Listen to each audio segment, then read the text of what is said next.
Welcome to the Hollow Signal. If you're passionate about literature and looking to discover unforgettable classics, this is your place. Don't forget to subscribe to the channel and hit the bell icon so you won't miss any recommendations. Today's book is The 39 Steps, published in 1915 by John Buchan. The 39 Steps is a pioneering spy thriller that defined the genre with its relentless pace, intrigue, and adventure, influencing countless works, including the films of Alfred Hitchcock. Get ready for a breathless chase. The 39 Steps by John Buchan. To Thomas Arthur Nelson, Lothian and Border Horse. My dear Tommy, you and I have long cherished an affection for that elemental type of tale which Americans call the dime novel, and which we know as the shocker, the romance where the incidents defy the probabilities and march just inside the borders of the possible. During an illness last winter, I exhausted my store of those aids to cheerfulness, and was driven to write one for myself.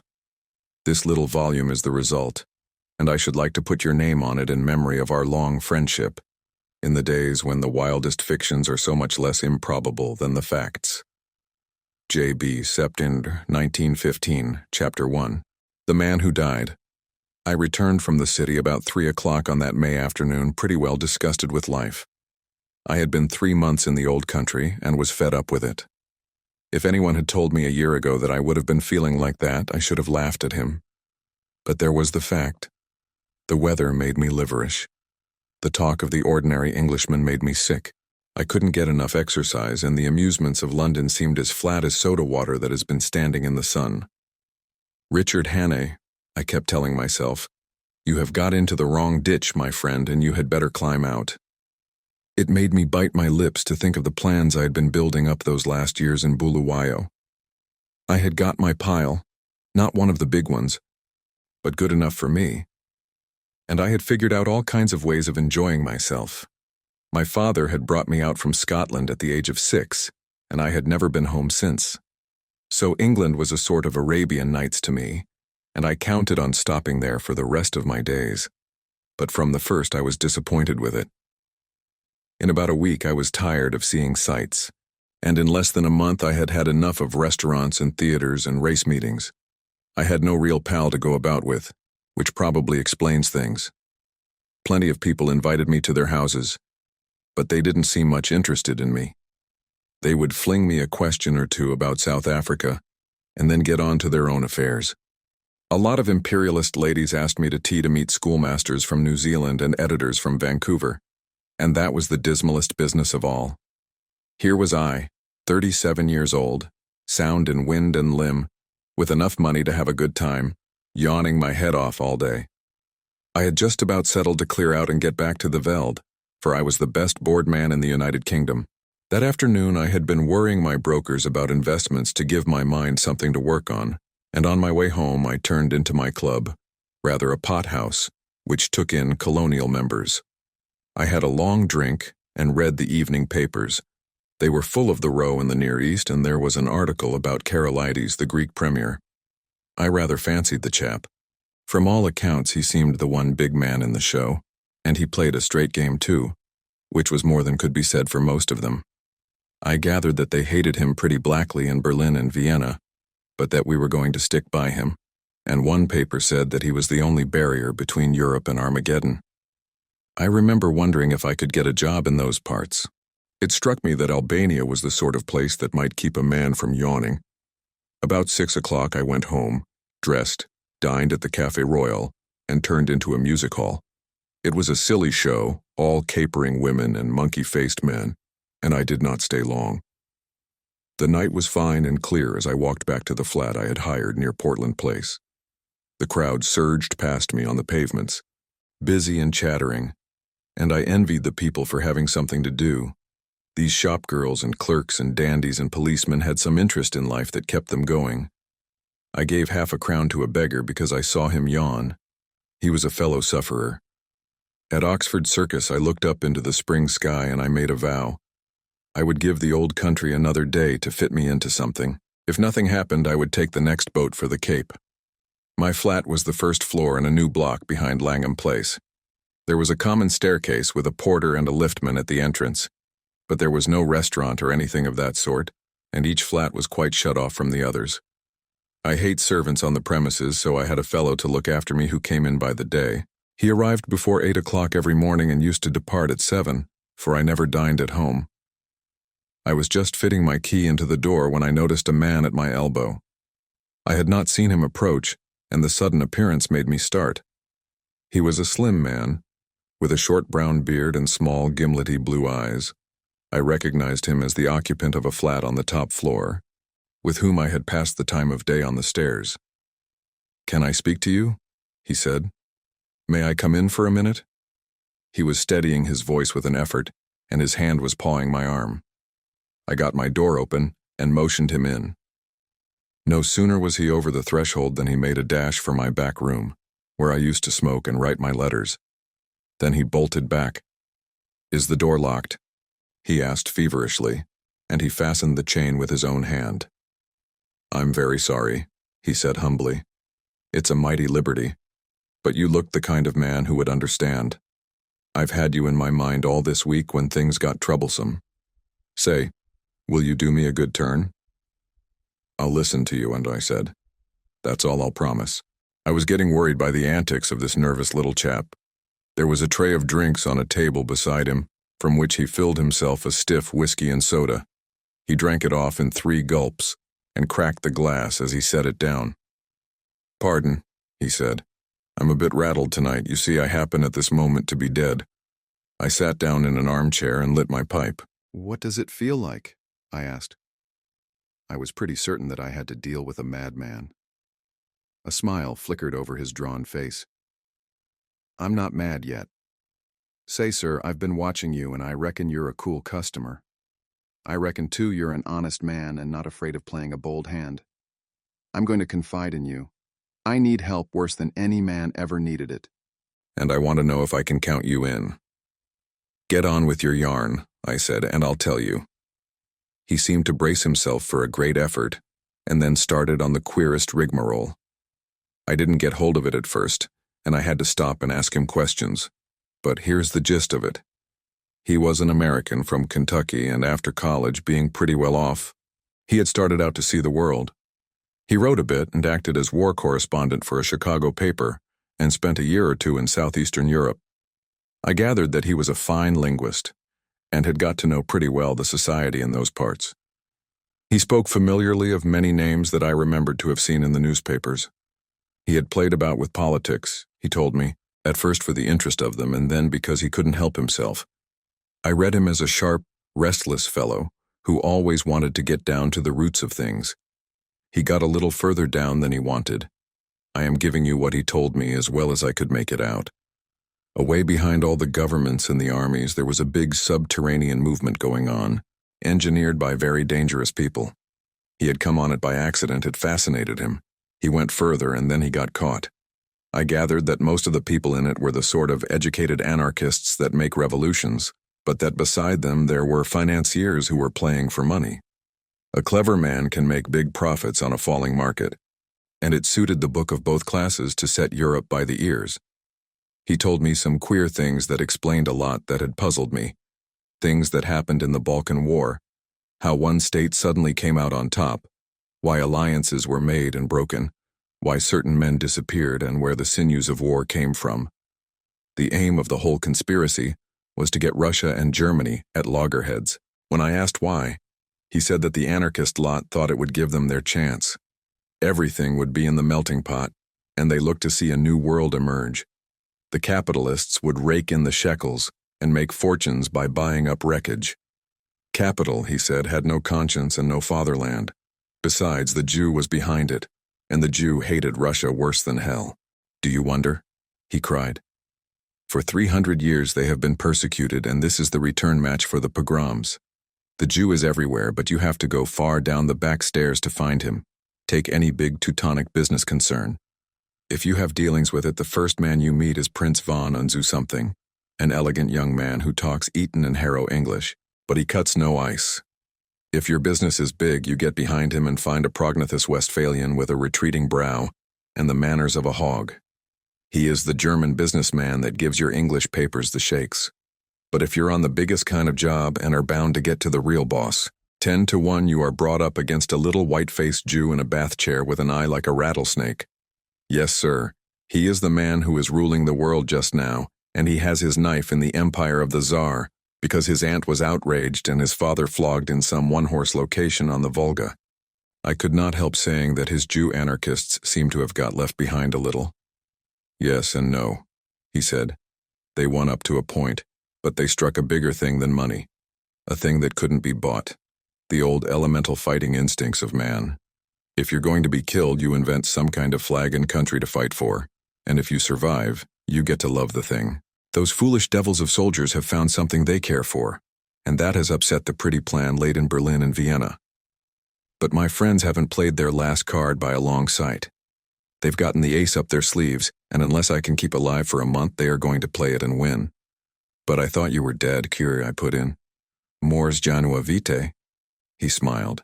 I recognized the quotation. It was about all the Latin I knew. I'm coming to that, but I've got to put you wise about a lot of things first. If you read your newspaper, I guess you know the name of Constantine Karolides. I sat up at that, for I had been reading about him that very afternoon. He is the man that has wrecked all their games. He is the one big brain in the whole show, and he happens also to be an honest man. Therefore, he has been marked down these 12 months past. I found that out. Not that it was difficult, for any fool could guess as much. But I found out the way they were going to get him, and that knowledge was deadly. That's why I have had to decease. He had another drink, and I mixed it for him myself, for I was getting interested in the beggar. They can't get him in his own land, for he has a bodyguard of Epirotes that would skin their grandmothers. But on the 15th day of June, he is coming to this city. The British Foreign Office has taken to having international tea parties, and the biggest of them is due on that date. Now Karolides is reckoned the principal guest, and if my friends have their way, he will never return to his admiring countrymen. That's simple enough anyhow, I said. You can warn him and keep him at home. And play their game? He asked sharply. If he does not come, they win, for he's the only man that can straighten out the tangle. And if his government are warned, he won't come, for he does not know how big the stakes will be on June the 15th. What about the British government? I said. They're not going to let their guests be murdered, tip them the wink, and they'll take extra precautions. No good. They might stuff your city with plainclothes detectives and double the police, and Constantine would still be a doomed man. My friends are not playing this game for candy. They want a big occasion for the taking off with the eyes of all Europe on it. He'll be murdered by an Austrian, and there'll be plenty of evidence to show the connivance of the big folk in Vienna and Berlin. It will all be an infernal lie, of course, but the case will look black enough to the world. I'm not talking hot air, my friend. I happen to know every detail of the hellish contrivance, and I can tell you it will be the most finished piece of blackguardism since the Borgias. But it's not going to come off if there's a certain man who knows the wheels of the business alive right here in London on the 15th day of June. And that man is going to be your servant, Franklin P. Scudder. I was getting to like the little chap. His jaw had shut like a rat trap, and there was the fire of battle in his gimlety eyes.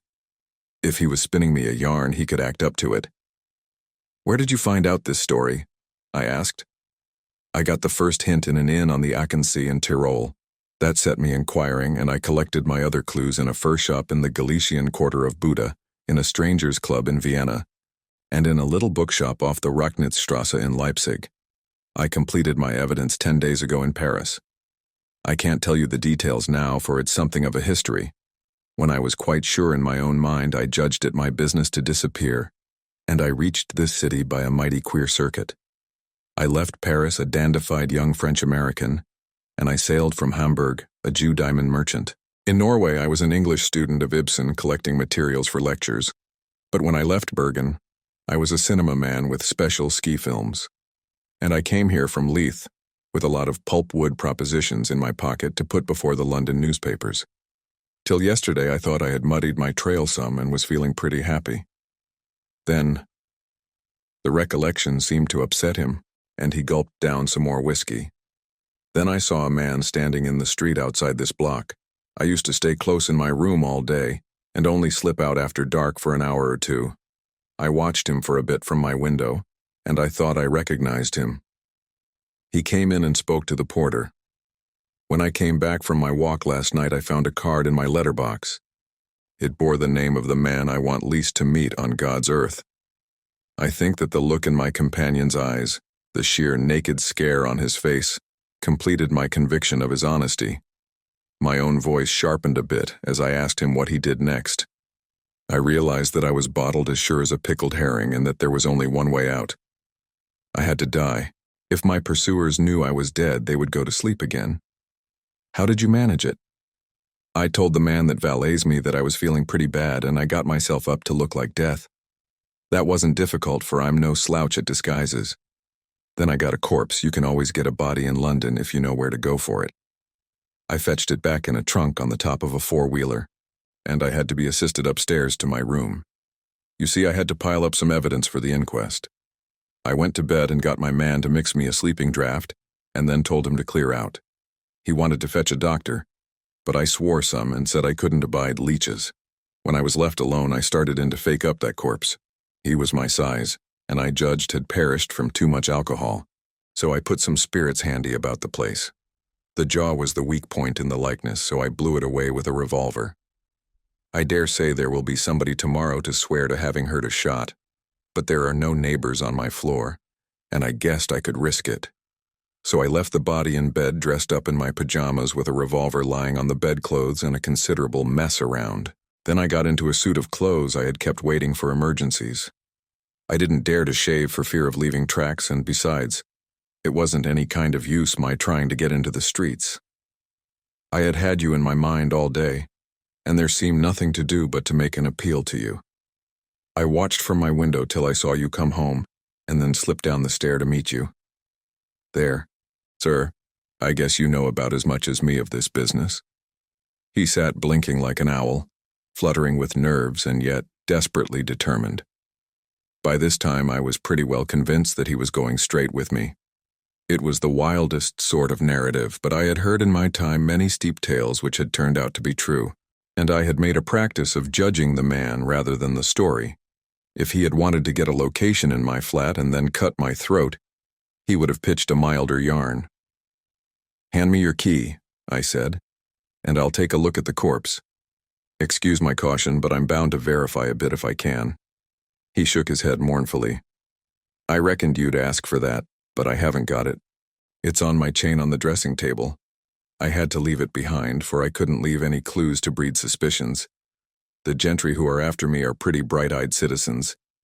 You'll have to take me on trust for the night, and tomorrow you'll get proof of the corpse business right enough." I thought for an instant or two. "Right. I'll trust you for the night. I'll lock you into this room and keep the key. Just one word, Mr. Scudder. I believe you're straight, but if so be you are not, I should warn you that I'm a handy man with a gun." "Sure," he said, jumping up with some briskness. "I haven't the privilege of your name, sir, but let me tell you that you're a white man. I'll thank you to lend me a razor." I took him into my bedroom and turned him loose. In half an hour's time, a figure came out that I scarcely recognized. Only his gimlety, hungry eyes were the same. He was shaved clean, his hair was parted in the middle, and he had cut his eyebrows. Further, he carried himself as if he had been drilled, and was the very model, even to the brown complexion, of some British officer who had had a long spell in India. He had a monocle, too, which he stuck in his eye, and every trace of the American had gone out of his speech. "My hat, Mr. Scudder," I stammered. "Not Mr. Scudder," he corrected. "Captain Theophilus Digby, of the 40th Gurkhas, presently home on leave." "I'll thank you to remember that, sir." I made him up a bed in my smoking room and sought my own couch, more cheerful than I had been for the past month. Things did happen occasionally, even in this God-forgotten metropolis. I woke next morning to hear my man, Paddock, making the deuce of a row at the smoking room door. Paddock was a fellow I had done a good turn to out on the Selackway, and I had inspanned him as my servant as soon as I got to England. He had about as much gift of the gab as a hippopotamus, and was not a great hand at valeting, but I knew I could count on his loyalty. "Stop that row, Paddock," I said. "There's a friend of mine, Captain, I couldn't remember the name, dossing down in there. Get breakfast for 2 and then come and speak to me." I told Paddock a fine story about how my friend was a great swell, with his nerves pretty bad from overwork, who wanted absolute rest and stillness. Nobody had got to know he was here, or he would be besieged by communications from the India office and the Prime Minister, and his cure would be ruined.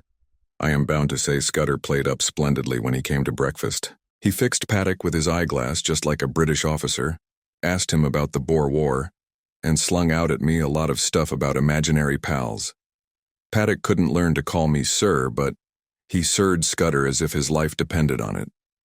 I left him with the newspaper and a box of cigars and went down to the city till luncheon. When I got back, the liftman had an important face. "Nasty business here this morning, sir. Gent in number 15 been and shot hisself. They've just took him to the mortuary. The police are up there now." I ascended to number 15 and found a couple of bobbies and an inspector busy making an examination. I asked a few idiotic questions and they soon kicked me out. Then I found the man that had valeted Scudder and pumped him, but I could see he suspected nothing. He was a whining fellow with a churchyard face, and half a crown went far to console him. I attended the inquest next day. A partner of some publishing firm gave evidence that the deceased had brought him wood pulp propositions and had been, he believed, an agent of an American business. The jury found it a case of suicide while of unsound mind, and the few effects were handed over to the American consul to deal with. I gave Scudder a full account of the affair, and it interested him greatly. He said he wished he could have attended the inquest, for he reckoned it would be about as spicy as to read one's own obituary notice. The first 2 days he stayed with me in that back room, he was very peaceful.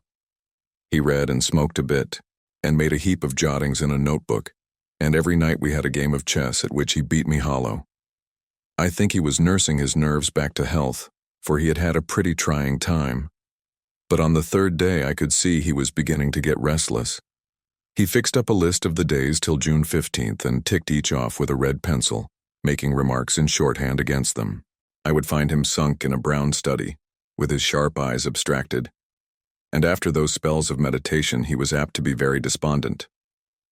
Then I could see that he began to get edgy again. He listened for little noises, and was always asking me if Paddock could be trusted.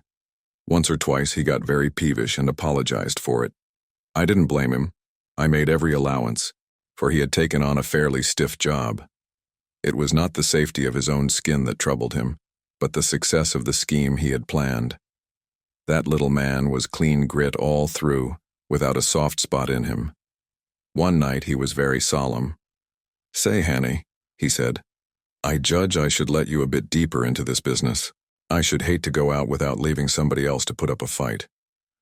And he began to tell me in detail what I had only heard from him vaguely. I did not give him very close attention.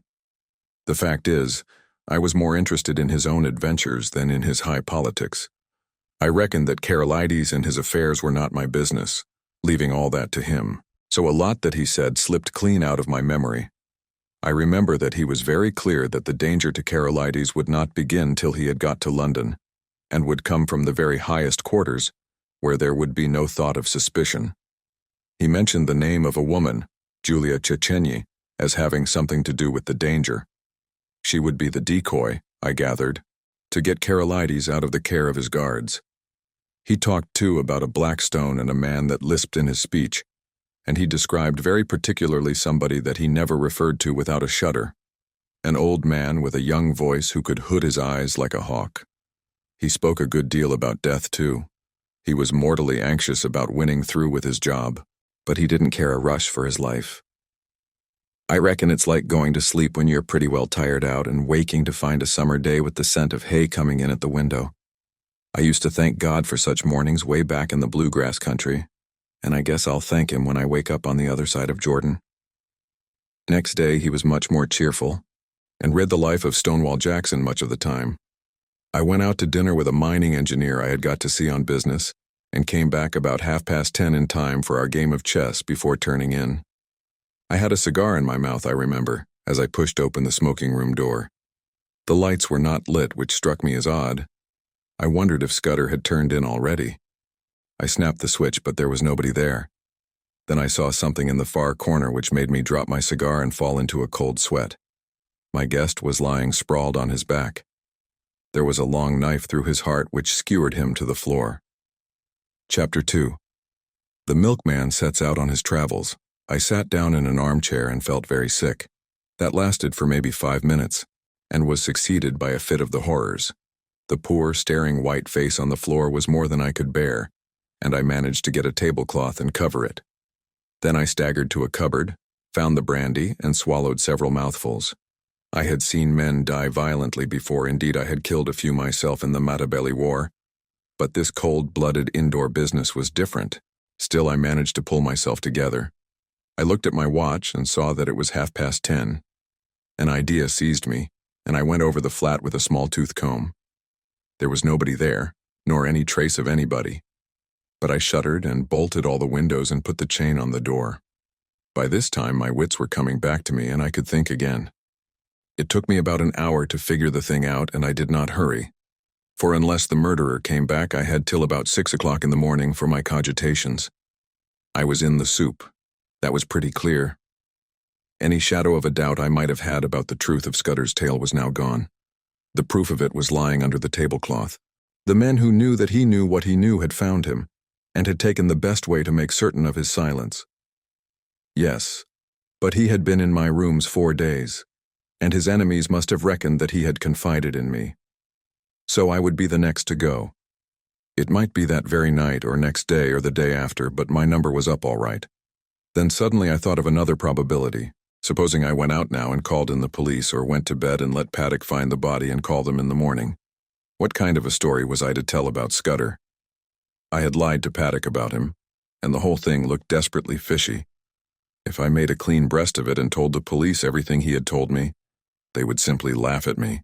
The odds were 1,000 to 1 that I would be charged with the murder, and the circumstantial evidence was strong enough to hang me. Few people knew me in England. I had no real pal who could come forward and swear to my character. Perhaps that was what those secret enemies were playing for. They were clever enough for anything, and an English prison was as good a way of getting rid of me till after June 15th as a knife in my chest. Besides, if I told the whole story, and by any miracle was believed, I would be playing their game. Carolides would stay at home, which was what they wanted. Somehow or other, the sight of Scudder's dead face had made me a passionate believer in his scheme. He was gone, but he had taken me into his confidence, and I was pretty well bound to carry on his work. You may think this ridiculous for a man in danger of his life, but that was the way I looked at it. I am an ordinary sort of fellow, not braver than other people, but I hate to see a good man downed, and that long knife would not be the end of Scudder if I could play the game in his place. It took me an hour or two to think this out, and by that time I had come to a decision. I must vanish somehow and keep vanished till the end of the 2nd week in June. Then, I must somehow find a way to get in touch with the government people and tell them what Scudder had told me. I wish to heaven he had told me more, and that I had listened more carefully to the little he had told me. I knew nothing but the barest facts. There was a big risk that even if I weathered the other dangers, I would not be believed in the end. I must take my chance of that, and hope that something might happen which would confirm my tale in the eyes of the government. My first job was to keep going for the next 3 weeks. It was now the 24th day of May, and that meant 20 days of hiding before I could venture to approach the powers that be. I reckoned that 2 sets of people would be looking for me: Scudder's enemies to put me out of existence, and the police who would want me for Scudder's murder. It was going to be a giddy hunt, and it was queer how the prospect comforted me. I had been slack so long that almost any chance of activity was welcome. When I had to sit alone with that corpse and wait on fortune, I was no better than a crushed worm. But if my next safety was to hang on my own wits, I was prepared to be cheerful about it. My next thought was whether Scudder had any papers about him to give me a better clue to the business. I drew back the tablecloth and searched his pockets, for I had no longer any shrinking from the body. The face was wonderfully calm for a man who had been struck down in a moment. There was nothing in the breast pocket, and only a few loose coins and a cigar holder in the waistcoat. The trousers held a little penknife and some silver, and the side pocket of his jacket contained an old crocodile-skin cigar case. There was no sign of the little black book in which I had seen him making notes. That had no doubt been taken by his murderer. But as I looked up from my task, I saw that some drawers had been pulled out in the writing table. Scudder would never have left them in that state. for he was the tidiest of mortals. Someone must have been searching for something, perhaps for the pocketbook. I went round the flat and found that everything had been ransacked. The inside of books, drawers, cupboards, boxes, even the pockets of the clothes in my wardrobe, and the sideboard in the dining room. There was no trace of the book. Most likely the enemy had found it, but they had not found it on Scudder's body. Then I got out an atlas and looked at a big map of the British Isles. My notion was to get off to some wild district where my Veldcraft would be of some use to me, for I would be like a trapped rat in a city. I considered that Scotland would be best, for my people were Scotch and I could pass anywhere as an ordinary Scotsman. I had half an idea at first to be a German tourist, for my father had had German partners, and I had been brought up to speak the tongue pretty fluently, not to mention having put in 3 years prospecting for copper in German Damaraland. But I calculated that it would be less conspicuous to be a Scot, and less in a line with what the police might know of my past. I fixed on Galloway as the best place to go. It was the nearest wild part of Scotland, so far as I could figure it out, and from the look of the map was not over thick with population. A search in Bradshaw informed me that a train left St. Pancras at 7:10, which would land me at any Galloway station in the late afternoon. That was well enough, but a more important matter was how I was to make my way to St. Pancras, for I was pretty certain that Scudder's friends would be watching outside. This puzzled me for a bit. Then I had an inspiration on which I went to bed and slept for 2 troubled hours. I got up at 4 and opened my bedroom shutters. The faint light of a fine summer morning was flooding the skies, and the sparrows had begun to chatter. I had a great revulsion of feeling, and felt a God-forgotten fool. My inclination was to let things slide, and trust to the British police taking a reasonable view of my case. But as I reviewed the situation, I could find no arguments to bring against my decision of the previous night, so with a wry mouth I resolved to go on with my plan.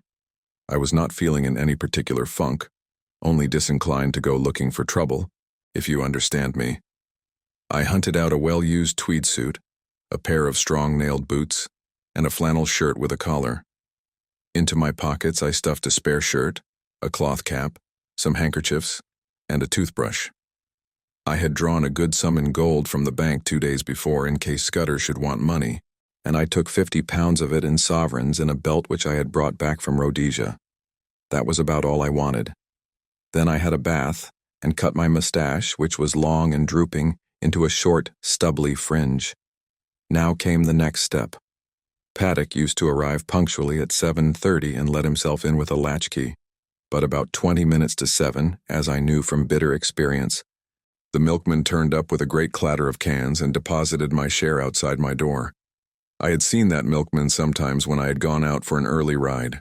He was a young man about my own height, with an ill-nourished mustache, and he wore a white overall. On him I staked all my chances. I went into the darkened smoking room where the rays of morning light were beginning to creep through the shutters.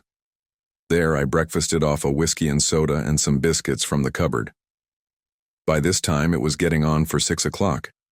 I put a pipe in my pocket and filled my pouch from the tobacco jar on the table by the fireplace.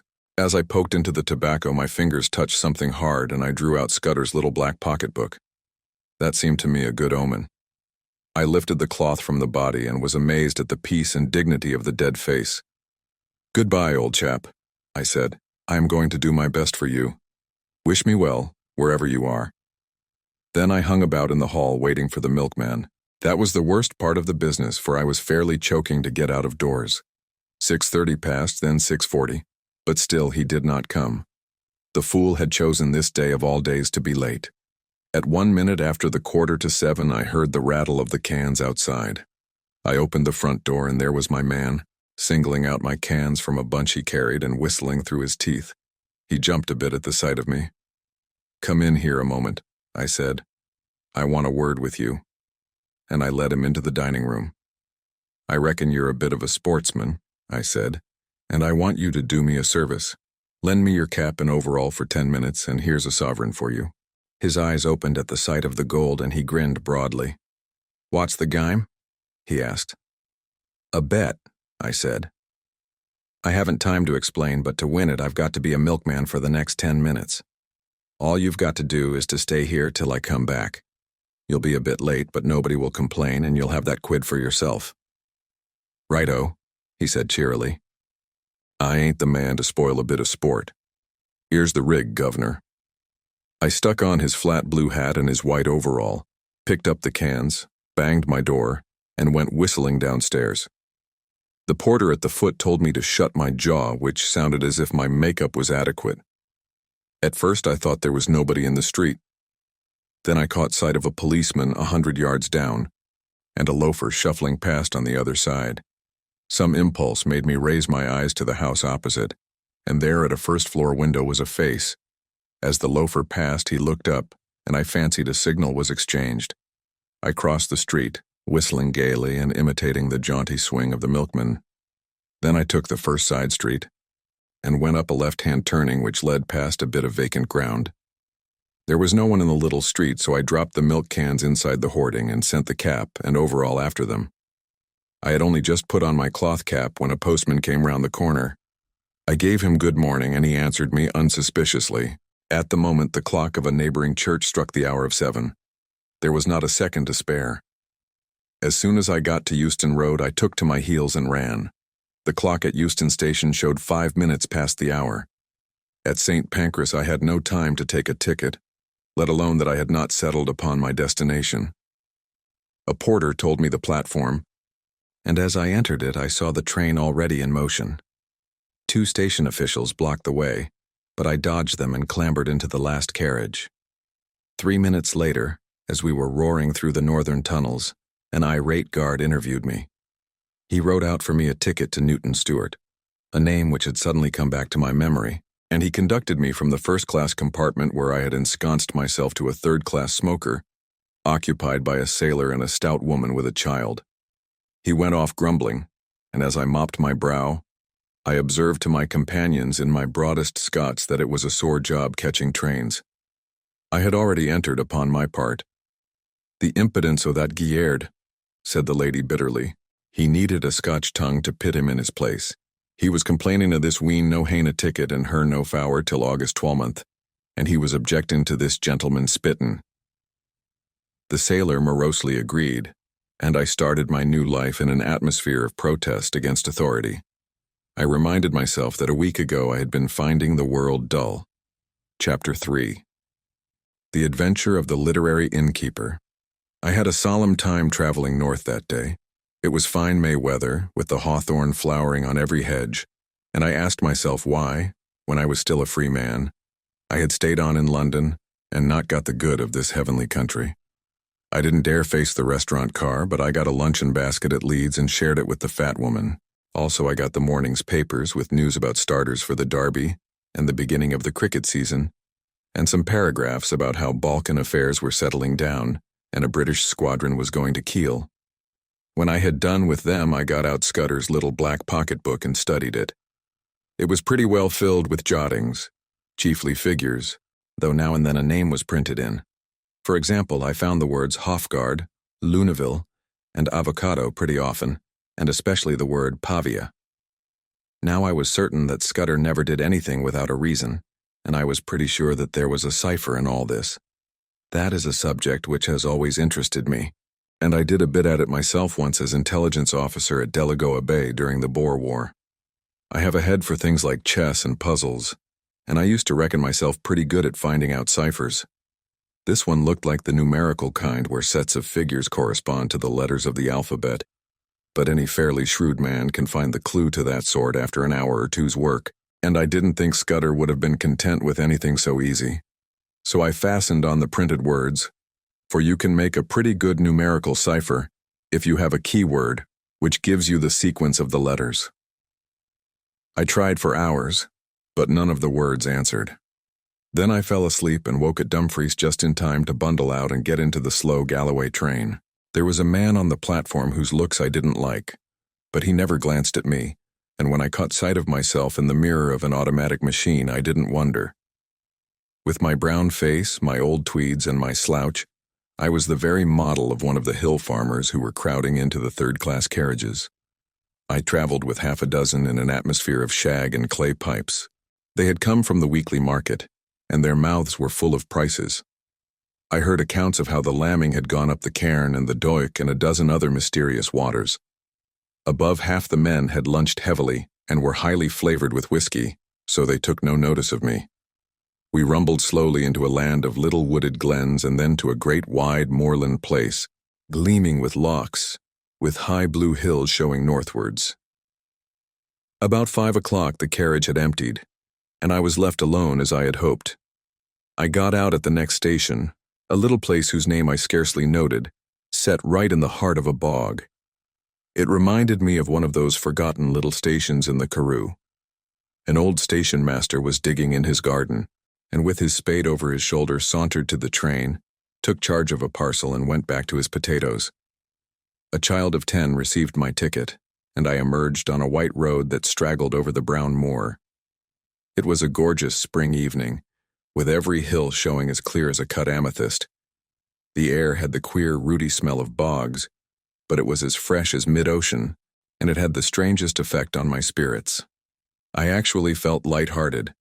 I might have been a boy out for a spring holiday tramp instead of a man of 37 very much wanted by the police. I felt just as I used to feel when I was starting for a big trek on a frosty morning on the High Veld. If you believe me, I swung along that road whistling. There was no plan of campaign in my head, only just to go on in this blessed, honest-smelling hill country. For every mile put me in better humor with myself. In a roadside planting I cut a walking stick of hazel, and presently struck off the highway up a bypath which followed the glen of a brawling stream. I reckoned that I was still far ahead of any pursuit, and for that night might please myself. It was some hours since I had tasted food, and I was getting very hungry when I came to a herd's cottage set in a nook beside a waterfall. A brown-faced woman was standing by the door, and greeted me with the kindly shyness of moorland places. When I asked for a night's lodging, she said I was welcome to the bed in the loft, and very soon she set before me a hearty meal of ham and eggs, scones, and thick sweet milk. At the darkening her man came in from the hills, a lean giant, who in one step covered as much ground as 3 paces of ordinary mortals. They asked me no questions, for they had the perfect breeding of all dwellers in the wilds, but I could see they set me down as a kind of dealer, and I took some trouble to confirm their view. I spoke a lot about cattle, of which my host knew little, and I picked up from him a good deal about the local Galloway markets, which I tucked away in my memory for future use. At 10 I was nodding in my chair, and the bed in the loft received a weary man who never opened his eyes till 5 o'clock, set the little homestead a-going once more. They refused any payment, and by 6 I had breakfasted and was striding southwards again. My notion was to return to the railway line a station or 2 farther on than the place where I had alighted yesterday, and to double back. I reckoned that that was the safest way, for the police would naturally assume that I was always making farther from London in the direction of some western port. I thought I had still a good bit of a start, for as I reasoned it would take some hours to fix the blame on me, and several more to identify the fellow who got on board the train at St. Pancras. It was the same jolly clear spring weather, and I simply could not contrive to feel careworn. Indeed, I was in better spirits than I had been for months.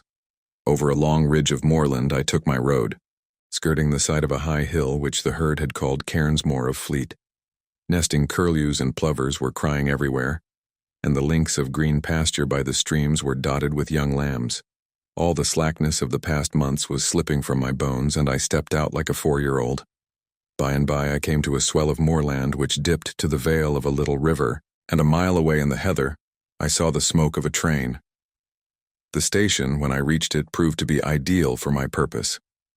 The moor surged up around it and left room only for the single line, the slender siding, a waiting room, an office, the station master's cottage, and a tiny yard of gooseberries and sweet william.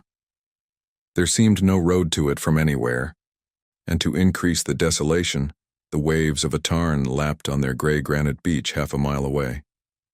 I waited in the deep heather till I saw the smoke of an east-going train on the horizon. Then I approached the tiny booking office and took a ticket for Dumfries. The only occupants of the carriage were an old shepherd and his dog, a wall-eyed brute that I mistrusted. The man was asleep, and on the cushions beside him was that morning Scotsman.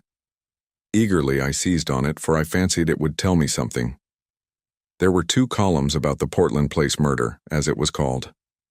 My man Paddock had given the alarm and had the milkman arrested. Poor devil, it looked as if the latter had earned his sovereign hardly, but for me he had been cheap at the price, for he seemed to have occupied the police for the better part of the day. In the latest news I found a further installment of the story. The milkman had been released, I read, and the true criminal, about whose identity the police were reticent, was believed to have got away from London by one of the northern lines. There was a short note about me as the owner of the flat. I guessed the police had stuck that in, as a clumsy contrivance to persuade me that I was unsuspected. There was nothing else in the paper, nothing about foreign politics or Carolides, or the things that had interested Scudder. I laid it down, and found that we were approaching the station at which I had got out yesterday. The potato-digging station master had been gingered up into some activity, for the west-going train was waiting to let us pass, and from it had descended 3 men who were asking him questions. I supposed that they were the local police, who had been stirred up by Scotland Yard and had traced me as far as this one-horse siding. Sitting well back in the shadow, I watched them carefully.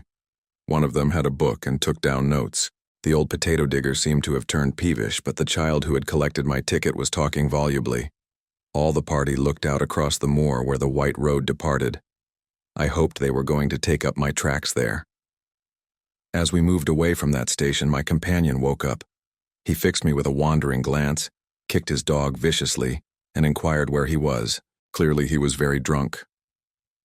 "That's what comes of being a teetotaler," he observed in bitter regret. I expressed my surprise that in him I should have met a blue-ribbon stalwart. "Aye, but I'm a strong teetotaler," he said pugnaciously. "I took the pledge last Martinmas, and I haven't touched a drop of whiskey since then, not even at Hogmanay, though I was sair tempted." He swung his heels up on the seat and burrowed a frowsy head into the cushions. "And that's a I get," he moaned. "A hide better than hellfire, and twain looking different ways for the Sabbath." "What did it?" I asked. "A drink they could brandy. Being a teetotaler, I keep it off the whiskey, but I was nip-nipping a day at this brandy, and I doubt I'll no be weel for a fortnicht." His voice died away into a splutter, and sleep once more laid its heavy hand on him. My plan had been to get out at some station down the line, but the train suddenly gave me a better chance, for it came to a standstill at the end of a culvert which spanned a brawling porter-colored river. I looked out and saw that every carriage window was closed and no human figure appeared in the landscape. So I opened the door and dropped quickly into the tangle of hazels which edged the line. It would have been all right but for that infernal dog. Under the impression that I was decamping with its master's belongings, it started to bark, and all but got me by the trousers. This woke up the herd, who stood bawling at the carriage door in the belief that I had committed suicide. I crawled through the thicket, reached the edge of the stream, and in cover of the bushes put 100 yards or so behind me. Then from my shelter I peered back, and saw the guard and several passengers gathered round the open carriage door and staring in my direction. I could not have made a more public departure if I had left with a bugler and a brass band. Happily, the drunken herd provided a diversion. He and his dog, which was attached by a rope to his waist, suddenly cascaded out of the carriage, landed on their heads on the track, and rolled some way down the bank towards the water. In the rescue which followed, the dog bit somebody, for I could hear the sound of hard swearing. Presently they had forgotten me, and when after a quarter of a mile's crawl I ventured to look back, the train had started again and was vanishing in the cutting. I was in a wide semicircle of moorland, with the brown river as radius, and the high hills forming the northern circumference. There was not a sign or sound of a human being, only the plashing water and the interminable crying of curlews. Yet, oddly enough, for the first time I felt the terror of the hunted on me. It was not the police that I thought of, but the other folk, who knew that I knew Scudder's secret and dared not let me live. I was certain that they would pursue me with a keenness and vigilance unknown to the British law, and that once their grip closed on me I should find no mercy. I looked back, but there was nothing in the landscape. The sun glinted on the metals of the line and the wet stones in the stream, and you could not have found a more peaceful sight in the world. Nevertheless, I started to run. Crouching low in the runnels of the bog, I ran till the sweat blinded my eyes. The mood did not leave me till I had reached the rim of mountain and flung myself panting on a ridge high above the young waters of the Brown River. From my vantage ground, I could scan the whole moor right away to the railway line and to the south of it, where green fields took the place of heather. I have eyes like a hawk, but I could see nothing moving in the whole countryside. Then I looked east beyond the ridge and saw a new kind of landscape, shallow green valleys with plentiful fir plantations, and the faint lines of dust which spoke of high roads.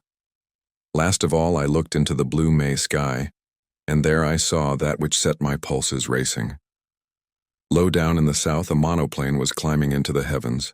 I was as certain as if I had been told that that aeroplane was looking for me, and that it did not belong to the police. For an hour or two I watched it from a pit of heather. It flew low along the hilltops, and then in narrow circles over the valley up which I had come. Then it seemed to change its mind, rose to a great height, and flew away back to the south. I did not like this espionage from the air, and I began to think less well of the countryside I had chosen for a refuge. These heather hills were no sort of cover if my enemies were in the sky, and I must find a different kind of sanctuary. I looked with more satisfaction to the green country beyond the ridge, for there I should find woods and stone houses.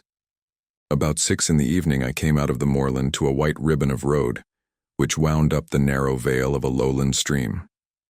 As I followed it, fields gave place to bent, the glen became a plateau, and presently I had reached a kind of pass, where a solitary house smoked in the twilight. The road swung over a bridge, and leaning on the parapet was a young man. He was smoking a long clay pipe and studying the water with spectacled eyes. In his left hand was a small book with a finger marking the place. Slowly he repeated, as when a griffin through the wilderness with winged step, o'er hill and moory dale pursues the Arimaspian. He jumped round as my step rung on the keystone, and I saw a pleasant, sunburnt, boyish face. "Good evening to you," he said gravely. "It's a fine night for the road."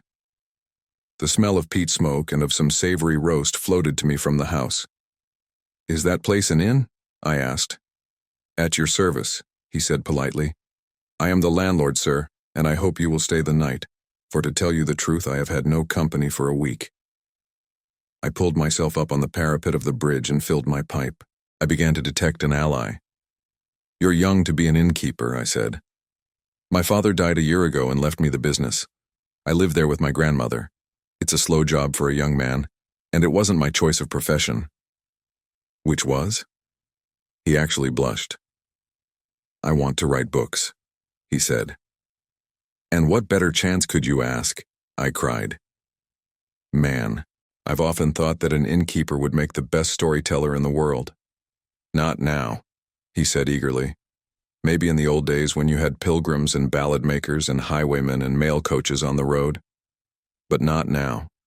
Nothing comes here but motor cars full of fat women who stop for lunch and a fisherman or two in the spring, and the shooting tenants in August. There is not much material to be got out of that.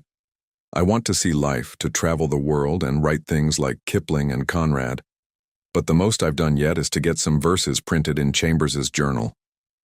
I looked at the inn standing golden in the sunset against the brown hills. "I've knocked a bit about the world, and I wouldn't despise such a hermitage. Do you think that adventure is found only in the tropics or among gentry in red shirts? Maybe you're rubbing shoulders with it at this moment." "That's what Kipling says," he said, his eyes brightening, and he quoted some verse about romance brings up the 9:15. "Here's a true tale for you then," I cried, "and a month from now you can make a novel out of it." Sitting on the bridge in the soft May gloaming, I pitched him a lovely yarn. It was true in essentials too, though I altered the minor details. I made out that I was a mining magnate from Kimberley who had had a lot of trouble with IDB and had shown up a gang. They had pursued me across the ocean and had killed my best friend, and were now on my tracks. I told the story well, though I say it who shouldn't. I pictured a flight across the Kalahari to German Africa, the crackling, parching days, the wonderful blue velvet nights. I described an attack on my life on the voyage home, and I made a really horrid affair of the Portland Place murder. "You're looking for adventure," I cried. "Well, you found it here. The devils are after me and the police are after them. It's a race that I mean to win." "By God," he whispered, drawing his breath in sharply. "It is all pure Rider Haggard and Conan Doyle." "You believe me," I said gratefully. "Of course I do." And he held out his hand. "I believe everything out of the common. The only thing to distrust is the normal." He was very young, but he was the man for my money. "I think they're off my track for the moment, but I must lie close for a couple of days. Can you take me in?" He caught my elbow in his eagerness and drew me towards the house. "You can lie as snug here as if you were in a moss hole. I'll see that nobody blabs either. And you'll give me some more material about your adventures." As I entered the inn porch, I heard from far off the beat of an engine. There, silhouetted against the dusky west, was my friend, the monoplane. He gave me a room at the back of the house with a fine outlook over the plateau, and he made me free of his own study, which was stacked with cheap editions of his favorite authors. I never saw the grandmother, so I guessed she was bedridden. An old woman called Margaret brought me my meals, and the innkeeper was around me at all hours. I wanted some time to myself, so I invented a job for him. He had a motor bicycle, and I sent him off next morning for the daily paper, which usually arrived with the post in the late afternoon. I told him to keep his eyes skinned and make note of any strange figures he saw, keeping a special sharp lookout for motors and aeroplanes. Then I sat down in real earnest to Scudder's notebook. He came back at midday with the Scotsman. There was nothing in it, except some further evidence of Paddock and the milkman, and a repetition of yesterday's statement that the murderer had gone north. But there was a long article, reprinted from the Times, about Karolides and the state of affairs in the Balkans, though there was no mention of any visit to England.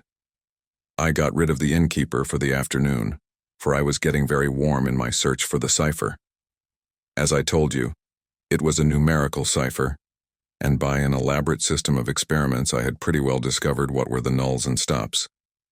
The trouble was the key word, and when I thought of the odd million words he might have used, I felt pretty hopeless. But about 3 o'clock I had a sudden inspiration. The name Julia Czechenyi flashed across my memory. Scudder had said it was the key to the Karolides business, and it occurred to me to try it on his cipher. It worked. The 5 letters of Julia gave me the position of the vowels. A was J, the 10th letter of the alphabet, and so represented by X in the cipher. E was UXXA, and so on. Czechenyi gave me the numerals for the principal consonants. I scribbled that scheme on a bit of paper and sat down to read Scudder's pages. In half an hour, I was reading with a whitish face and fingers that drummed on the table. I glanced out of the window and saw a big touring car coming up the glen towards the inn. It drew up at the door, and there was the sound of people alighting. There seemed to be 2 of them, men in aquascutums and tweed caps. 10 minutes later, the innkeeper slipped into the room, his eyes bright with excitement. "There's 2 chaps below looking for you," he whispered. "They're in the dining room having whiskeys and sodas. They asked about you and said they had hoped to meet you here. Oh, and they described you jolly well, down to your boots and shirt. I told them you had been here last night and had gone off on a motor bicycle this morning, and one of the chaps swore like a navvy. I made him tell me what they looked like. One was a dark-eyed, thin fellow with bushy eyebrows. The other was always smiling and lisped in his talk. Neither was any kind of foreigner. On this, my young friend was positive. I took a bit of paper and wrote these words in German as if they were part of a letter. Blackstone. Scudder had got on to this, but he could not act for a fortnight. I doubt if I can do any good now, especially as Karolides is uncertain about his plans. But if Mr. T advises, I will do the best I manufactured it rather neatly, so that it looked like a loose page of a private letter. Take this down, and say it was found in my bedroom, and ask them to return it to me if they overtake me. 3 minutes later I heard the car begin to move, and peeping from behind the curtain caught sight of the 2 figures. One was slim, the other was sleek. That was the most I could make of my reconnaissance. The innkeeper appeared in great excitement. "Your paper woke them up," he said gleefully. The dark fellow went as white as death and cursed like blazes, and the fat one whistled and looked ugly. They paid for their drinks with half a sovereign and wouldn't wait for change. "Now I'll tell you what I want you to do," I said. "Get on your bicycle and go off to Newton Stewart to the chief constable. Describe the 2 men and say you suspect them of having had something to do with the London murder. You can invent reasons. The two will come back, never fear. Not tonight, for they'll follow me 40 miles along the road, but first thing tomorrow morning. Tell the police to be here bright and early." He set off like a docile child while I worked at Scudder's notes. When he came back, we dined together, and in common decency I had to let him pump me. I gave him a lot of stuff about lion hunts and the Matabele War, thinking all the while what tame businesses these were compared to this I was now engaged in. When he went to bed, I sat up and finished Scudder. I smoked in a chair till daylight, for I could not sleep. About 8 next morning I witnessed the arrival of 2 constables and a sergeant. They put their car in a coach house under the innkeeper's instructions and entered the house. 20 minutes later I saw from my window a second car come across the plateau from the opposite direction. It did not come up to the inn, but stopped 200 yards off in the shelter of a patch of wood. I noticed that its occupants carefully reversed it before leaving it. A minute or two later I heard their steps on the gravel outside the window. My plan had been to lie hid in my bedroom and see what happened. I had a notion that if I could bring the police and my other more dangerous pursuers together, something might work out of it to my advantage. But now I had a better idea. I scribbled a line of thanks to my host, opened the window, and dropped quietly into a gooseberry bush. Unobserved, I crossed the dike, crawled down the side of a tributary burn, and won the high road on the far side of the patch of trees. There stood the car, very spick and span in the morning sunlight, but with the dust on her which told of a long journey. I started her, jumped into the chauffeur's seat, and stole gently out onto the plateau. Almost at once the road dipped so that I lost sight of the inn, but the wind seemed to bring me the sound of angry voices. Chapter 4. The Adventure of the Radical Candidate. You may picture me driving that 40 HP car for all she was worth over the crisp moor roads on that shining May morning, glancing back at first over my shoulder and looking anxiously to the next turning, then driving with a vague eye just wide enough awake to keep on the highway, for I was thinking desperately of what I had found in Scudder's pocketbook. The little man had told me a pack of lies. All his yarns about the Balkans and the Jew anarchists and the Foreign Office Conference were eyewash, and so was Carolides. And yet not quite, as you shall hear. I had staked everything on my belief in his story and had been let down. Here was his book telling me a different tale, and instead of being once bitten twice shy, I believed it absolutely. Why, I don't know. It rang desperately true, and the first yarn, if you understand me, had been in a queer way true also in spirit. The 15th day of June was going to be a day of destiny, a bigger destiny than the killing of a dago. It was so big that I didn't blame Scudder for keeping me out of the game and wanting to play a lone hand. That, I was pretty clear, was his intention. He had told me something which sounded big enough, but the real thing was so immortally big that he, the man who had found it out, wanted it all for himself. I didn't blame him. It was risks, after all, that he was chiefly greedy about. The whole story was in the notes, with gaps, you understand, which he would have filled up from his memory. He stuck down his authorities too, and had an odd trick of giving them all a numerical value and then striking a balance, which stood for the reliability of each stage in the yarn. The 4 names he had printed were authorities, and there was a man, Ducrone, who got 5 out of a possible 5, and another fellow, Amersfoort, who got 3. The bare bones of the tale were all that was in the book. These, and one queer phrase which occurred half a dozen times inside brackets. 39 steps was the phrase, and at its last time of use it ran. 39 steps, I counted them, high tide, 10:17 p.m. I could make nothing of that. The first thing I learned was that it was no question of preventing a war. That was coming as sure as Christmas had been arranged, said Scudder, ever since February 1912. Carolides was going to be the occasion. He was booked all right, and was to hand in his checks on June 14th, 2 weeks and 4 days from that May morning. I gathered from Scudder's notes that nothing on earth could prevent that. His talk of Epirote guards that would skin their own grandmothers was all billy-o. The second thing was that this war was going to come as a mighty surprise to Britain. Carolides' death would set the Balkans by the ears, and then Vienna would chip in with an ultimatum. Russia wouldn't like that, and there would be high words. But Berlin would play the peacemaker and pour oil on the waters, till suddenly she would find a good cause for a quarrel, pick it up, and in 5 hours let fly at us. That was the idea, and a pretty good one too. Honey and fair speeches and then a stroke in the dark, and while we were talking about the goodwill and good intentions of Germany, our coast would be silently ringed with mines, and submarines would be waiting for every battleship. But all this depended upon the third thing, which was due to happen on June 15th. I would never have grasped this if I hadn't once happened to meet a French staff officer, coming back from West Africa, who had told me a lot of things. One was that, in spite of all the nonsense talked in Parliament, there was a real working alliance between France and Britain, and that the two general staffs met every now and then and made plans for joint action in case of war. Well, in June, a very great swell was coming over from Paris, and he was going to get nothing less than a statement of the disposition of the British Home Fleet on mobilization. At least I gathered it was something like that. Anyhow, it was something uncommonly important. But on the 15th day of June there were to be others in London, others at whom I could only guess. Scudder was content to call them collectively the Black Stone.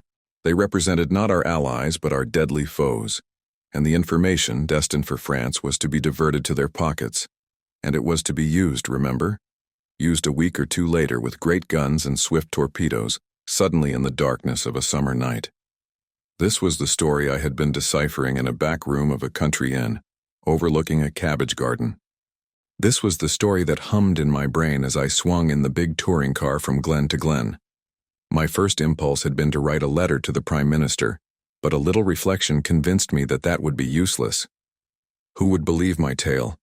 I must show a sign, some token in proof, and heaven knew what that could be. Above all, I must keep going myself, ready to act when things got riper, and that was going to be no light job with the police of the British Isles in full cry after me and the watchers of the Black Stone running silently and swiftly on my trail. I had no very clear purpose in my journey, but I steered east by the sun, for I remembered from the map that if I went north I would come into a region of coal pits and industrial towns. Presently I was down from the moorlands and traversing the broad haugh of a river. For miles I ran alongside a park wall, and in a break of the trees I saw a great castle. I swung through little old thatched villages and over peaceful lowland streams and past gardens blazing with hawthorn and yellow laburnum. The land was so deep in peace that I could scarcely believe that somewhere behind me were those who sought my life. Aye, and that in a month's time, unless I had the almightiest of luck, these round country faces would be pinched and staring, and men would be lying dead in English fields. About midday I entered a long straggling village and had a mind to stop and eat. Halfway down was the post office, and on the steps of it stood the postmistress and a policeman hard at work, conning a telegram. When they saw me they wakened up, and the policeman advanced with raised hand and cried on me to stop. I nearly was fool enough to obey. Then it flashed upon me that the wire had to do with me, that my friends at the inn had come to an understanding, and were united in desiring to see more of me, and that it had been easy enough for them to wire the description of me and the car to 30 villages through which I might pass. I released the brakes just in time. As it was, the policeman made a claw at the hood, and only dropped off when he got my left in his eye. I saw that main roads were no place for me, and turned into the byways. It wasn't an easy job without a map, for there was the risk of getting onto a farm road and ending in a duck pond or a stable yard, and I couldn't afford that kind of delay. I began to see what an ass I had been to steal the car. The big green brute would be the safest kind of clue to me over the breadth of Scotland. If I left it and took to my feet, it would be discovered in an hour or two and I would get no start in the race. The immediate thing to do was to get to the loneliest roads. These I soon found when I struck up a tributary of the big river and got into a glen with steep hills all about me and a corkscrew road at the end which climbed over a pass. Here I met nobody, but it was taking me too far north, so I slewed east along a bad track and finally struck a big double-line railway. Away below me I saw another broadish valley, and it occurred to me that if I crossed it, I might find some remote inn to pass the night. The evening was now drawing in, and I was furiously hungry, for I had eaten nothing since breakfast except a couple of buns I had bought from a baker's cart. Just then I heard a noise in the sky, and lo and behold, there was that infernal aeroplane, flying low, about a dozen miles to the south and rapidly coming towards me. I had the sense to remember that on a bare moor I was at the aeroplane's mercy, and that my only chance was to get to the leafy cover of the valley. Down the hill I went like blue lightning, screwing my head round whenever I dared, to watch that damned flying machine. Soon I was on a road between hedges and dipping to the deep-cut glen of a stream. Then came a bit of thick wood where I slackened speed. Suddenly on my left I heard the hoot of another car, and realized to my horror that I was almost up on a couple of gate posts through which a private road debouched on the highway. My horn gave an agonized roar, but it was too late. I clapped on my brakes, but my impetus was too great, and there before me a car was sliding athwart my course. In a second, there would have been the deuce of a wreck. I did the only thing possible, and ran slap into the hedge on the right, trusting to find something soft beyond. But there I was mistaken. My car slithered through the hedge like butter, and then gave a sickening plunge forward. I saw what was coming, leapt on the seat, and would have jumped out.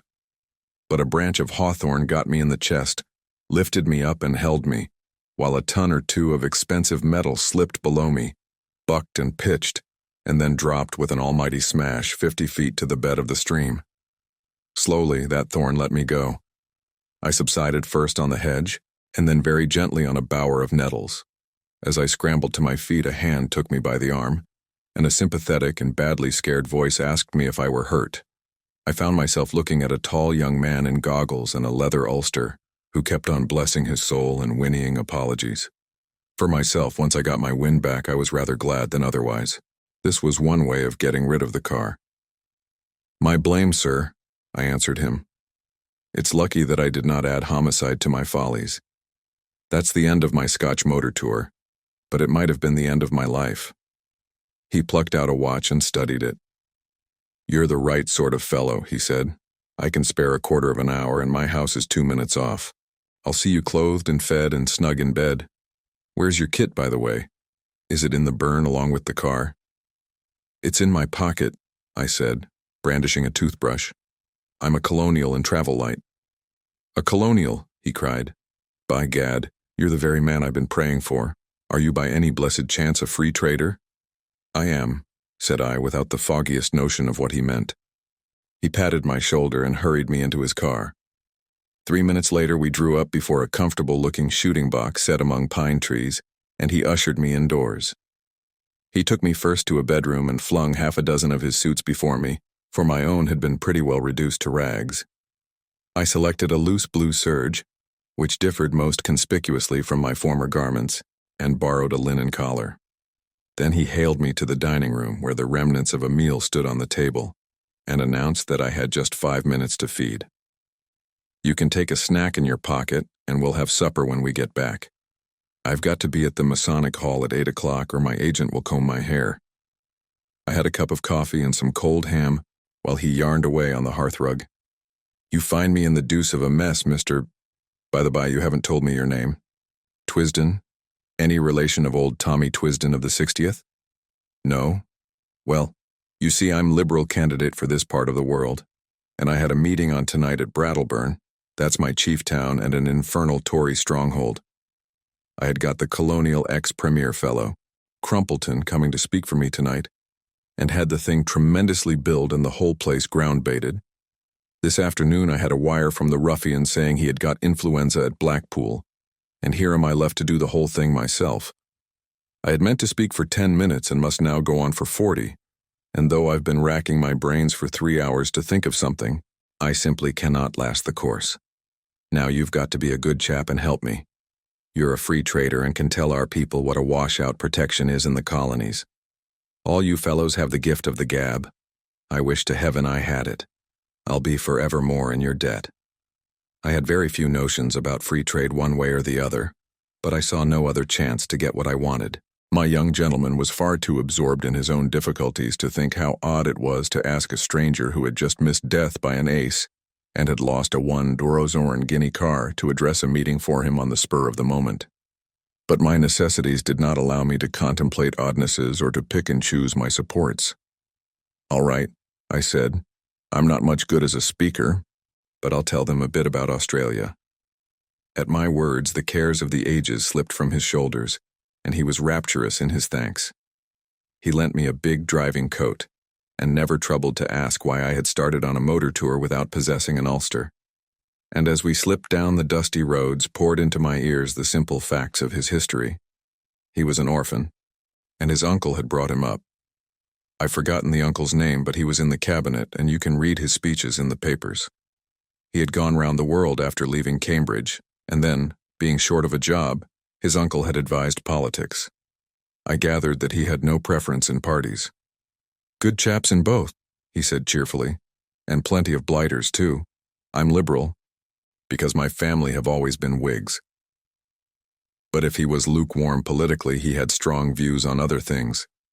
He found out I knew a bit about horses, and jawed away about the Derby entries, and he was full of plans for improving his shooting. Altogether, a very clean, decent, callow young man. As we passed through a little town, 2 policemen signaled us to stop, and flashed their lanterns on us. "Beg pardon, Sir Harry," said one. "We've got instructions to look out for a car, and the description's no unlike yours." "Righto," said my host, while I thanked Providence for the devious ways I had been brought to safety.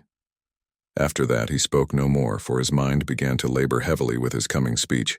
His lips kept muttering, his eye wandered, and I began to prepare myself for a second catastrophe. I tried to think of something to say myself, but my mind was dry as a stone. The next thing I knew, we had drawn up outside a door in a street, and were being welcomed by some noisy gentlemen with rosettes. The hall had about 500 in it, women mostly, a lot of bald heads, and a dozen or 2 young men. The chairman, a weaselly minister with a reddish nose, lamented Crumpleton's absence, soliloquized on his influenza, and gave me a certificate as a trusted leader of Australian thought. There were 2 policemen at the door, and I hoped they took note of that testimonial. Then Sir Harry started. I never heard anything like it. He didn't begin to know how to talk. He had about a bushel of notes from which he read, and when he let go of them, he fell into one prolonged stutter. Every now and then he remembered a phrase he had learned by heart, straightened his back, and gave it off like Henry Irving, and the next moment he was bent double and crooning over his papers. It was the most appalling rot, too. He talked about the German menace, and said it was all a Tory invention to cheat the poor of their rights and keep back the great flood of social reform. But that organized labor realized this, and laughed the Tories to scorn. He was all for reducing our navy as a proof of our good faith, and then sending Germany an ultimatum telling her to do the same or we would knock her into a cocked hat. He said that, but for the Tories, Germany and Britain would be fellow workers in peace and reform. I thought of the little black book in my pocket. A giddy lot. Scudder's friends cared for peace and reform. Yet in a queer way I liked the speech. You could see the niceness of the chap shining out behind the muck with which he had been spoon-fed. Also, it took a load off my mind. I mightn't be much of an orator, but I was 1,000% better than Sir Harry. I didn't get on so badly when it came to my turn. I simply told them all I could remember about Australia, praying there should be no Australian there, all about its Labour Party and emigration and universal service. I doubt if I remembered to mention free trade, but I said there were no Tories in Australia, only Labour and Liberals. That fetched a cheer. And I woke them up a bit when I started in to tell them the kind of glorious business I thought could be made out of the empire if we really put our backs into it. Altogether, I fancy I was rather a success. The minister didn't like me, though, and when he proposed a vote of thanks, spoke of Sir Harry's speech as statesmanlike, and mine as having the eloquence of an emigration agent. When we were in the car again, my host was in wild spirits at having got his job over. "A ripping speech, Twisden," he said. "Now you're coming home with me. I'm all alone, and if you'll stop a day or 2, I'll show you some very decent fishing." We had a hot supper, and I wanted it pretty badly, and then drank grog in a big cheery smoking room with a crackling wood fire. I thought the time had come for me to put my cards on the table. I saw by this man's eye that he was the kind you can trust. "Listen, Sir Harry," I said. "I've something pretty important to say to you. You're a good fellow, and I'm going to be frank. Where on earth did you get that poisonous rubbish you talked tonight?" His face fell. "Was it as bad as that?" he asked ruefully. "It did sound rather thin. I got most of it out of the Progressive magazine and pamphlets that agent chap of mine keeps sending me. But you surely don't think Germany would ever go to war with us. Ask that Q. If you'll give me your attention for half an hour, I'm going to tell you a story." I can see yet that bright room with the deer's heads and the old prints on the walls, Sir Harry standing restlessly on the stone curb of the hearth, and myself lying back in an armchair, speaking. I seemed to be another person, standing aside and listening to my own voice, and judging carefully the reliability of my tale. It was the first time I had ever told anyone the exact truth, so far as I understood it, and it did me no end of good, for it straightened out the thing in my own mind. I blinked no detail. He heard all about Scudder, and the milkman, and the notebook, and my doings in Galloway. Presently he got very excited and walked up and down the hearthrug. "So you see," I concluded, "you have got here in your house the man that is wanted for the Portland Place murder. Your duty is to send your car for the police and give me up. I don't think I'll get very far. There'll be an accident, and I'll have a knife in my ribs an hour or so after arrest.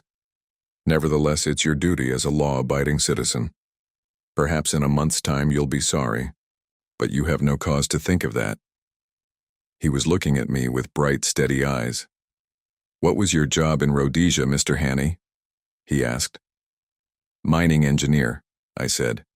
"I've made my pile cleanly, and I've had a good time in the making of it." "Not a profession that weakens the nerves, is it?" I laughed. "Oh, as to that, my nerves are good enough." I took down a hunting knife from a stand on the wall and did the old Mashona trick of tossing it and catching it in my lips. "That wants a pretty steady heart."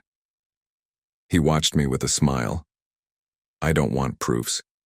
I may be an ass on the platform, but I can size up a man. You're no murderer and you're no fool, and I believe you are speaking the truth. I'm going to back you up. Now, what can I do? First, I want you to write a letter to your uncle. I've got to get in touch with the government people sometime before the 15th of June. He pulled his mustache. "That won't help you.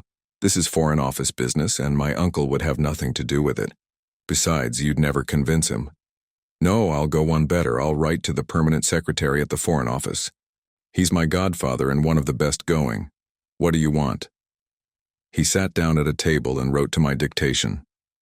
The gist of it was that if a man called Twisden, I thought I had better stick to that name, turned up before June 15th, he was to entreat him kindly.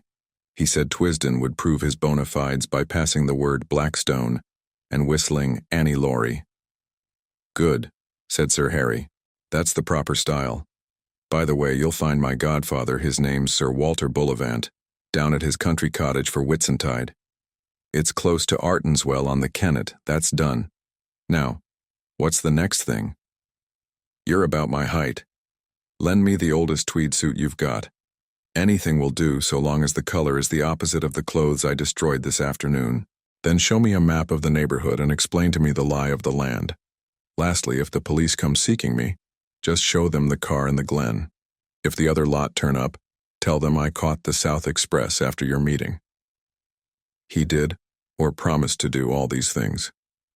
I shaved off the remnants of my mustache and got inside an ancient suit of what I believe is called heather mixture. The map gave me some notion of my whereabouts and told me the two things I wanted to know, where the main railway to the south could be joined, and what were the wildest districts near at hand. At 2 o'clock he wakened me from my slumbers in the smoking room armchair and led me blinking into the dark, starry night. An old bicycle was found in a tool shed and handed over to me. "First turn to the right up by the long fir wood," he enjoined. "By daybreak you'll be well into the hills. Then I should pitch the machine into a bog and take to the moors on foot. You can put in a week among the shepherds and be as safe as if you were in New Guinea." I pedaled diligently up steep roads of hill gravel till the skies grew pale with morning. As the mists cleared before the sun, I found myself in a wide green world with glens falling on every side and a faraway blue horizon. Here, at any rate, I could get early news of my enemies. Chapter 5. The Adventure of the Spectacled Roadman. I sat down on the very crest of the pass and took stock of my position.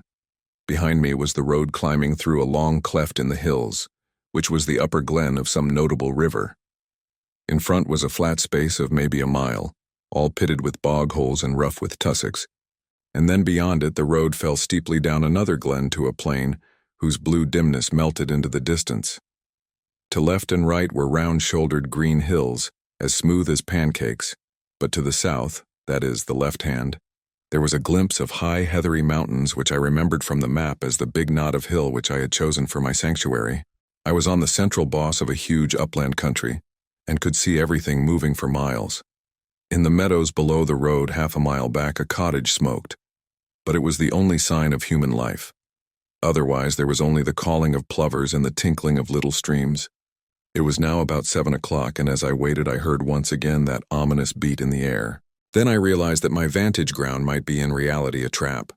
There was no cover for a tomtit in those bald green places. I sat quite still and hopeless while the beat grew louder. Then I saw an aeroplane coming up from the east. It was flying high, but as I looked it dropped several hundred feet and began to circle round the knot of hill in narrowing circles, just as a hawk wheels before it pounces. Now it was flying very low, and now the observer on board caught sight of me. I could see one of the two occupants examining me through glasses. Suddenly it began to rise in swift whirls, and the next I knew it was speeding eastward again till it became a speck in the blue morning. That made me do some savage thinking. My enemies had located me, and the next thing would be a cordon round me. I didn't know what force they could command, but I was certain it would be sufficient. The aeroplane had seen my bicycle, and would conclude that I would try to escape by the road. In that case, there might be a chance on the moors to the right or left. I wheeled the machine 100 yards from the highway and plunged it into a moss hole, where it sank among pondweed and water buttercups. Then I climbed to a knoll which gave me a view of the two valleys. Nothing was stirring on the long white ribbon that threaded them.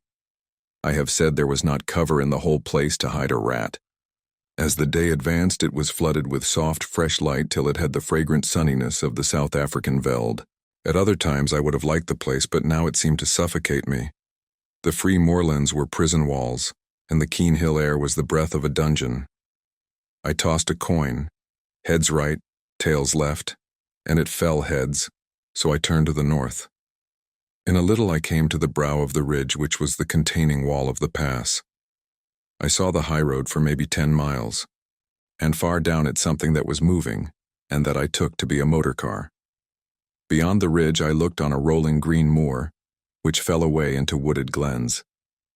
Now my life on the veld has given me the eyes of a kite, and I can see things for which most men need a telescope. Away down the slope, a couple of miles away, several men were advancing, like a row of beaters at a shoot. I dropped out of sight behind the skyline. That way was shut to me, and I must try the bigger hills to the south beyond the highway. The car I had noticed was getting nearer, but it was still a long way off with some very steep gradients before it. I ran hard, crouching low except in the hollows, and as I ran I kept scanning the brow of the hill before me. Was it imagination, or did I see figures? 1, 2, perhaps more, moving in a glen beyond the stream. If you are hemmed in on all sides in a patch of land, there is only one chance of escape. You must stay in the patch, and let your enemies search it and not find you. That was good sense, but how on earth was I to escape notice in that tablecloth of a place? I would have buried myself to the neck in mud, or lain below water, or climbed the tallest tree. But there was not a stick of wood. The bog holes were little puddles. The stream was a slender trickle. There was nothing but short heather and bare hill bent, and the white highway. Then in a tiny bight of road beside a heap of stones I found the roadman. He had just arrived and was wearily flinging down his hammer. He looked at me with a fishy eye and yawned. "Confound the day I ever left the herdin'," he said, as if to the world at large. There I was, my ain maester. Now I'm a slave to the government, tethered to the roadside we sare in, and a back like a suckle. He took up the hammer, struck a stone, dropped the implement with an oath, and put both hands to his ears. "Mercy on me, my hide's burstin'," he cried. He was a wild figure, about my own size but much bent, with a week's beard on his chin, and a pair of bighorn spectacles. "I can't, he cried again. "The surveyor man just report me. I'm for my bed." I asked him what was the trouble, though indeed that was clear enough. "The trouble is that I'm no sober. Last nish my Dr. Marin was wadded, and they danced till fower in the byre. Me and some other child sat down to the drinkin', and here I am. Peety that I ever look it on the wine when it was red." I agreed with him about bed. "It's easy speaking," he moaned, "but I got a postcard yestreen saying that the new road surveyor would be round the day. He'll come and he'll no find me, or else he'll find me foe, and either way I'm a done man. I'll away back to my bed and say I'm no wheel, but I doot that'll no help me, for they ken my kind of no wheelness." Then I had an inspiration. "Does the new surveyor know you?" I asked. "Know him. He's just been a week at the job.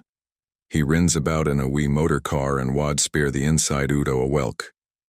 "Where's your house?" I asked, and was directed by a wavering finger to the cottage by the stream. "Well, back to your bed," I said, "and sleep in peace. I'll take on your job for a bit and see the surveyor." He stared at me blankly. Then, as the notion dawned on his fuddled brain, his face broke into the vacant drunkard's smile.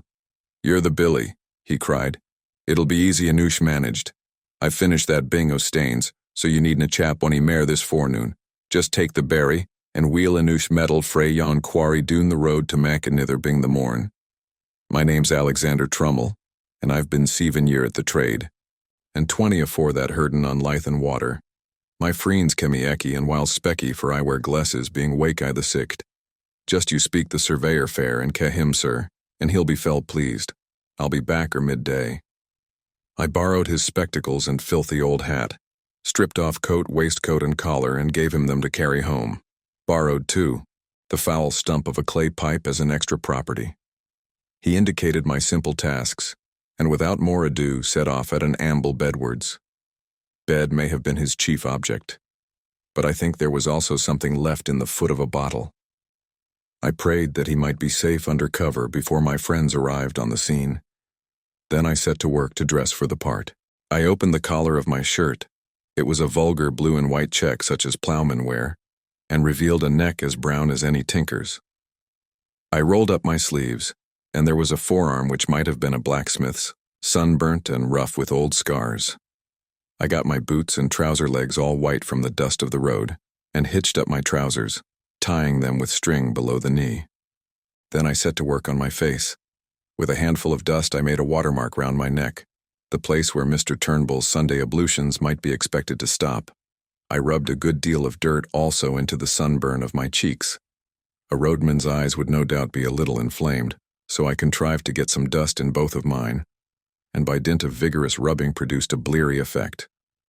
The sandwiches Sir Harry had given me had gone off with my coat, but the roadman's lunch, tied up in a red handkerchief, was at my disposal. I ate with great relish several of the thick slabs of scone and cheese, and drank a little of the cold tea. In the handkerchief was a local paper tied with string and addressed to Mr. Turnbull, obviously meant to solace his midday leisure.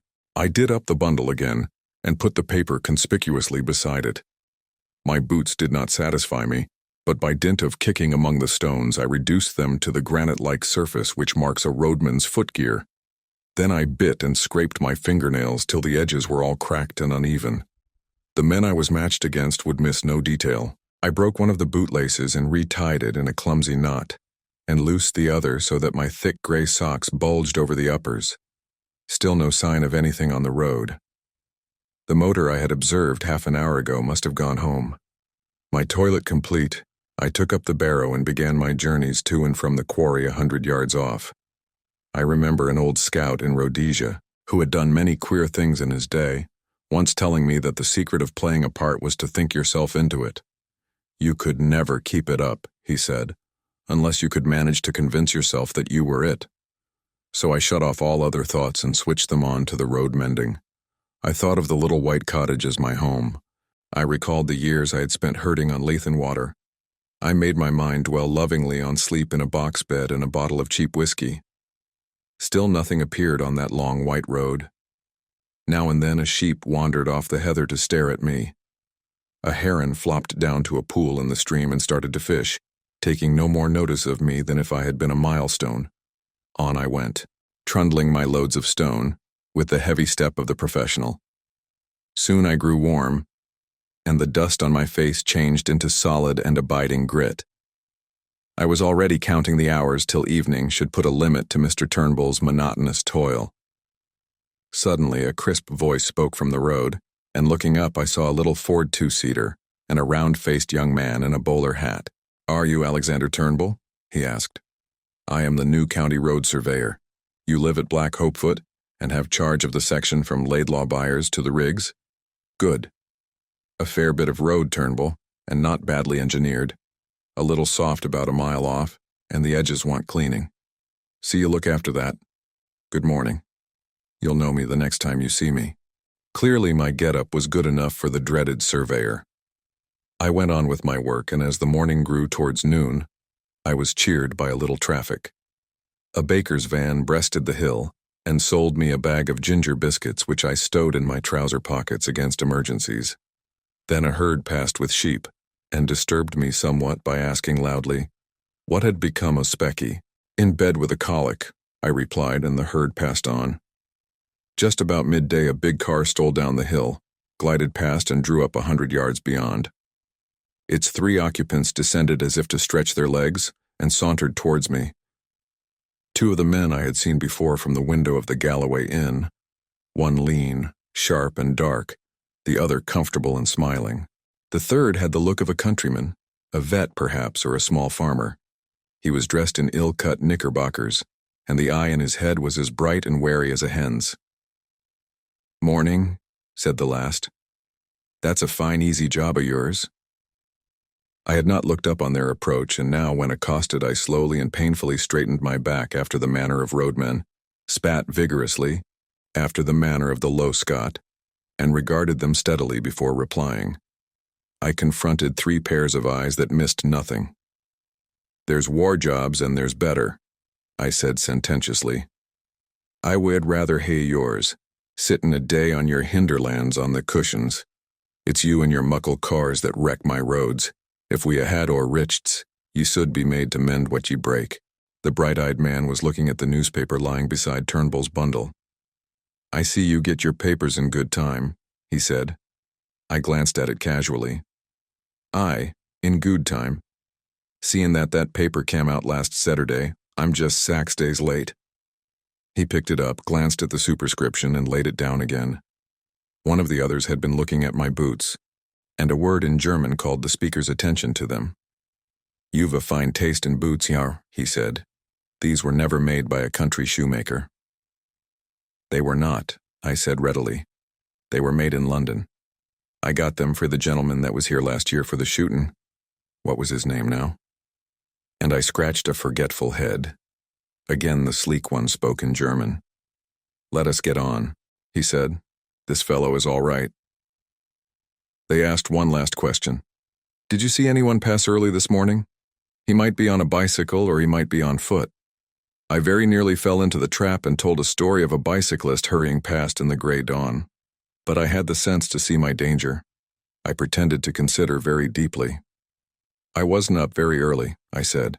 "You see, my doctor was merit last nicht and we keepit it up late. I opened the house door about 7 and there was naebody on the road then.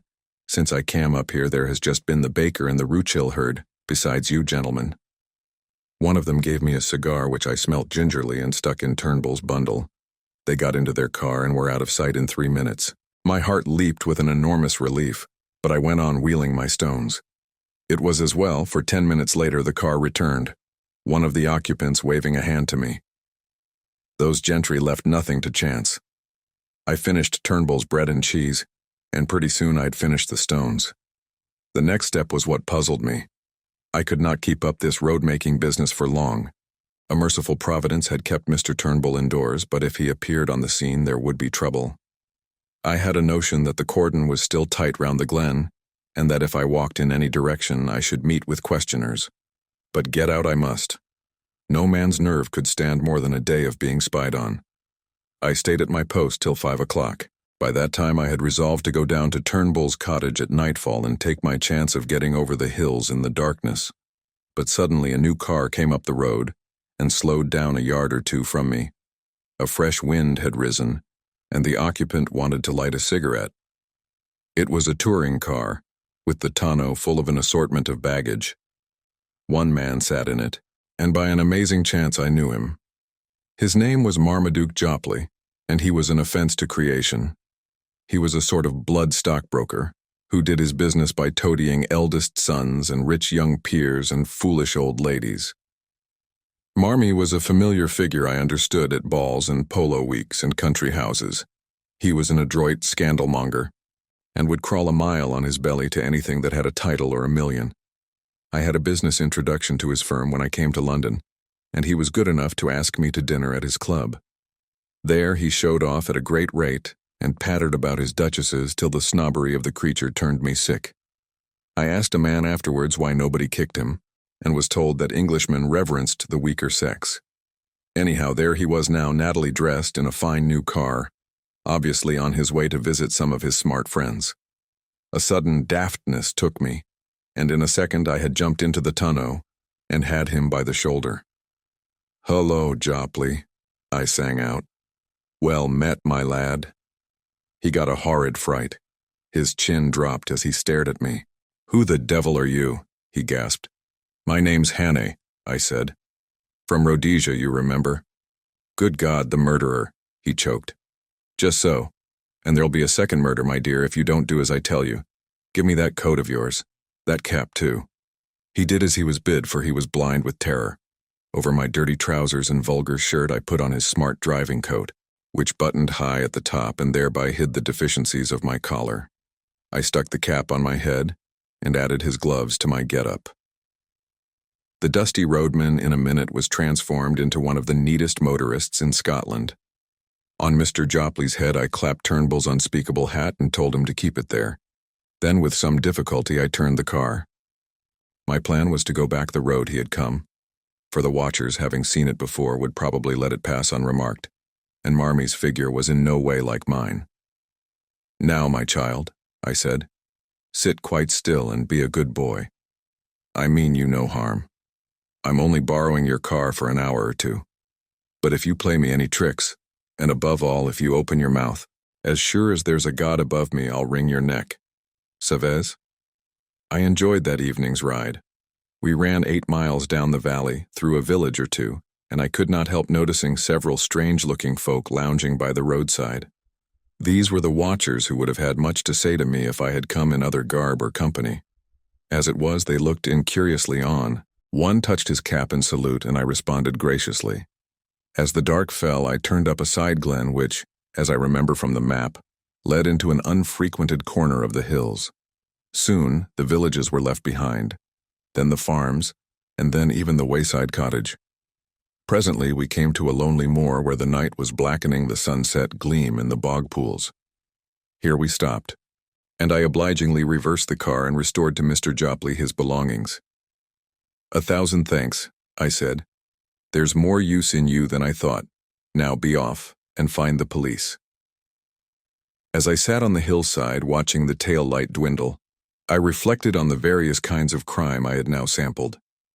Contrary to general belief, I was not a murderer, but I had become an unholy liar, a shameless impostor, and a highwayman with a marked taste for expensive motor cars. Chapter 6.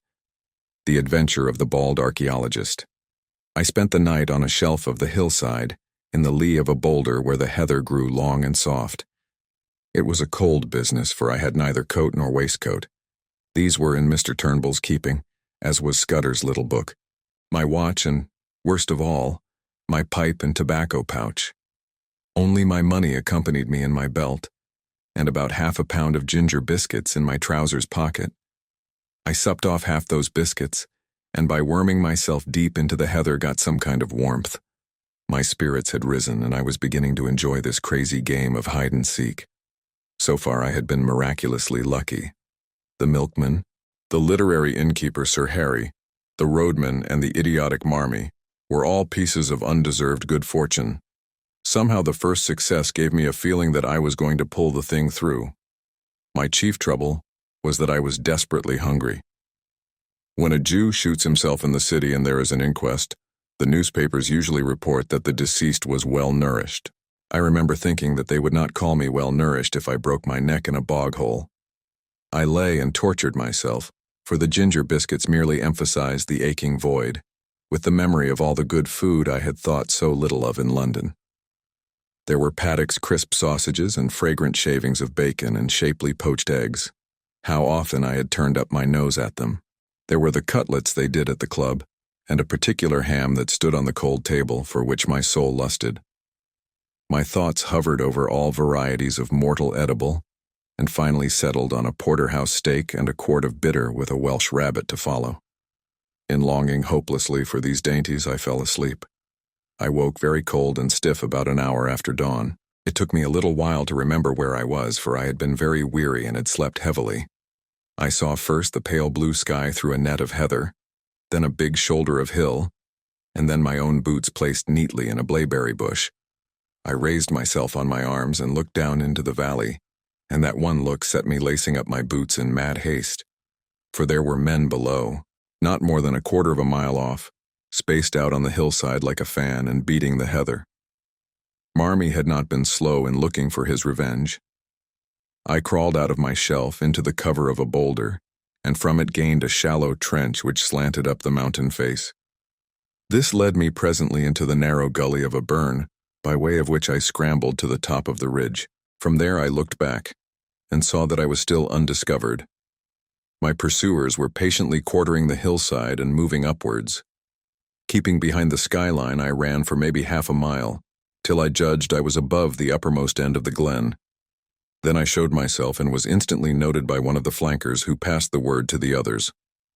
I heard cries coming up from below, and saw that the line of search had changed its direction. I pretended to retreat over the skyline, but instead went back the way I had come, and in 20 minutes was behind the ridge overlooking my sleeping place. From that viewpoint I had the satisfaction of seeing the pursuit streaming up the hill at the top of the glen on a hopelessly false scent. I had before me a choice of routes, and I chose a ridge which made an angle with the one I was on, and so would soon put a deep glen between me and my enemies. The exercise had warmed my blood, and I was beginning to enjoy myself amazingly. As I went, I breakfasted on the dusty remnants of the ginger biscuits. I knew very little about the country, and I hadn't a notion what I was going to do. I trusted to the strength of my legs, but I was well aware that those behind me would be familiar with the lie of the land, and that my ignorance would be a heavy handicap. I saw in front of me a sea of hills, rising very high towards the south, but northwards breaking down into broad ridges which separated wide and shallow dales. The ridge I had chosen seemed to sink after a mile or two to a moor which lay like a pocket in the uplands. That seemed as good a direction to take as any other. My stratagem had given me a fair start, call it 20 minutes, and I had the width of a glen behind me before I saw the first heads of the pursuers. The police had evidently called in local talent to their aid, and the men I could see had the appearance of herds or gamekeepers. They hallooed at the sight of me, and I waved my hand. Two dived into the glen and began to climb my ridge, while the others kept their own side of the hill. I felt as if I were taking part in a schoolboy game of hare and hounds, but very soon it began to seem less of a game. Those fellows behind were hefty men on their native heath. Looking back, I saw that only 3 were following direct, and I guessed that the others had fetched a circuit to cut me off. My lack of local knowledge might very well be my undoing, and I resolved to get out of this tangle of glens to the pocket of moor I had seen from the tops. I must so increase my distance as to get clear away from them, and I believed I could do this if I could find the right ground for it. If there had been cover, I would have tried a bit of stalking, but on these bare slopes, you could see a fly a mile off. My hope must be in the length of my legs and the soundness of my wind, but I needed easier ground for that, for I was not bred a mountaineer. How I longed for a good Afrikander pony. I put on a great spurt, and got off my ridge and down into the moor, before any figures appeared on the skyline behind me. I crossed a burn, and came out on a high road, which made a pass between 2 glens. All in front of me was a big field of heather sloping up to a crest which was crowned with an odd feather of trees. In the dike by the roadside was a gate, from which a grass-grown track led over the first wave of the moor. I jumped the dike and followed it, and after a few hundred yards, as soon as it was out of sight of the highway, the grass stopped, and it became a very respectable road, which was evidently kept with some care. Clearly it ran to a house, and I began to think of doing the same. Hitherto my luck had held, and it might be that my best chance would be found in this remote dwelling. Anyhow, there were trees there, and that meant cover. I did not follow the road, but the burnside which flanked it on the right, where the bracken grew deep and the high banks made a tolerable screen. It was well I did so, for no sooner had I gained the hollow than, looking back, I saw the pursuit topping the ridge from which I had descended. After that I did not look back. I had no time. I ran up the burnside, crawling over the open places, and for a large part wading in the shallow stream. I found a deserted cottage with a row of phantom peat stacks and an overgrown garden. Then I was among young hay, and very soon had come to the edge of a plantation of wind-blown firs. From there I saw the chimneys of the house smoking a few hundred yards to my left. I forsook the burnside, crossed another dike, and almost before I knew was on a rough lawn. A glance back told me that I was well out of sight of the pursuit, which had not yet passed the first lift of the moor. The lawn was a very rough place, cut with a scythe instead of a mower, and planted with beds of scrubby rhododendrons. A brace of black game, which are not usually garden birds, rose at my approach. The house before me was the ordinary moorland farm, with a more pretentious whitewashed wing added. Attached to this wing was a glass veranda, and through the glass I saw the face of an elderly gentleman meekly watching me. I stalked over the border of coarse hill gravel and entered the open veranda door. Within was a pleasant room, glass on one side, and on the other, a mass of books. More books showed in an inner room. On the floor, instead of tables, stood cases such as you see in a museum, filled with coins and queer stone implements. There was a knee-hole desk in the middle, and seated at it, with some papers and open volumes before him, was the benevolent old gentleman. His face was round and shiny like Mr. Pickwick's.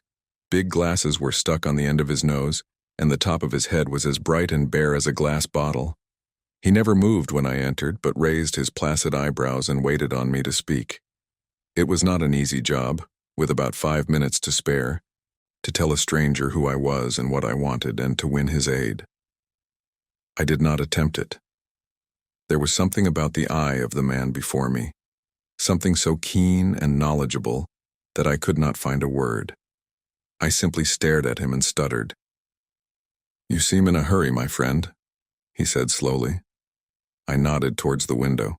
It gave a prospect across the moor through a gap in the plantation, and revealed certain figures half a mile off straggling through the heather. "Ah, I see," he said, and took up a pair of field glasses through which he patiently scrutinized the figures. "A fugitive from justice, eh? Well, we'll go into the matter at our leisure. Meantime, I object to my privacy being broken in upon by the clumsy rural policeman. Go into my study, and you will see 2 doors facing you. Take the one on the left and close it behind you. You will be perfectly safe." And this extraordinary man took up his pen again. I did as I was bid, and found myself in a little dark chamber which smelt of chemicals, and was lit only by a tiny window high up in the wall. The door had swung behind me with a click, like the door of a safe. Once again I had found an unexpected sanctuary. All the same, I was not comfortable. There was something about the old gentleman which puzzled and rather terrified me.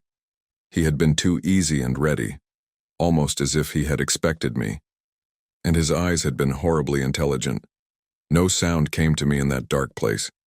For all I knew, the police might be searching the house, and if they did, they would want to know what was behind this door.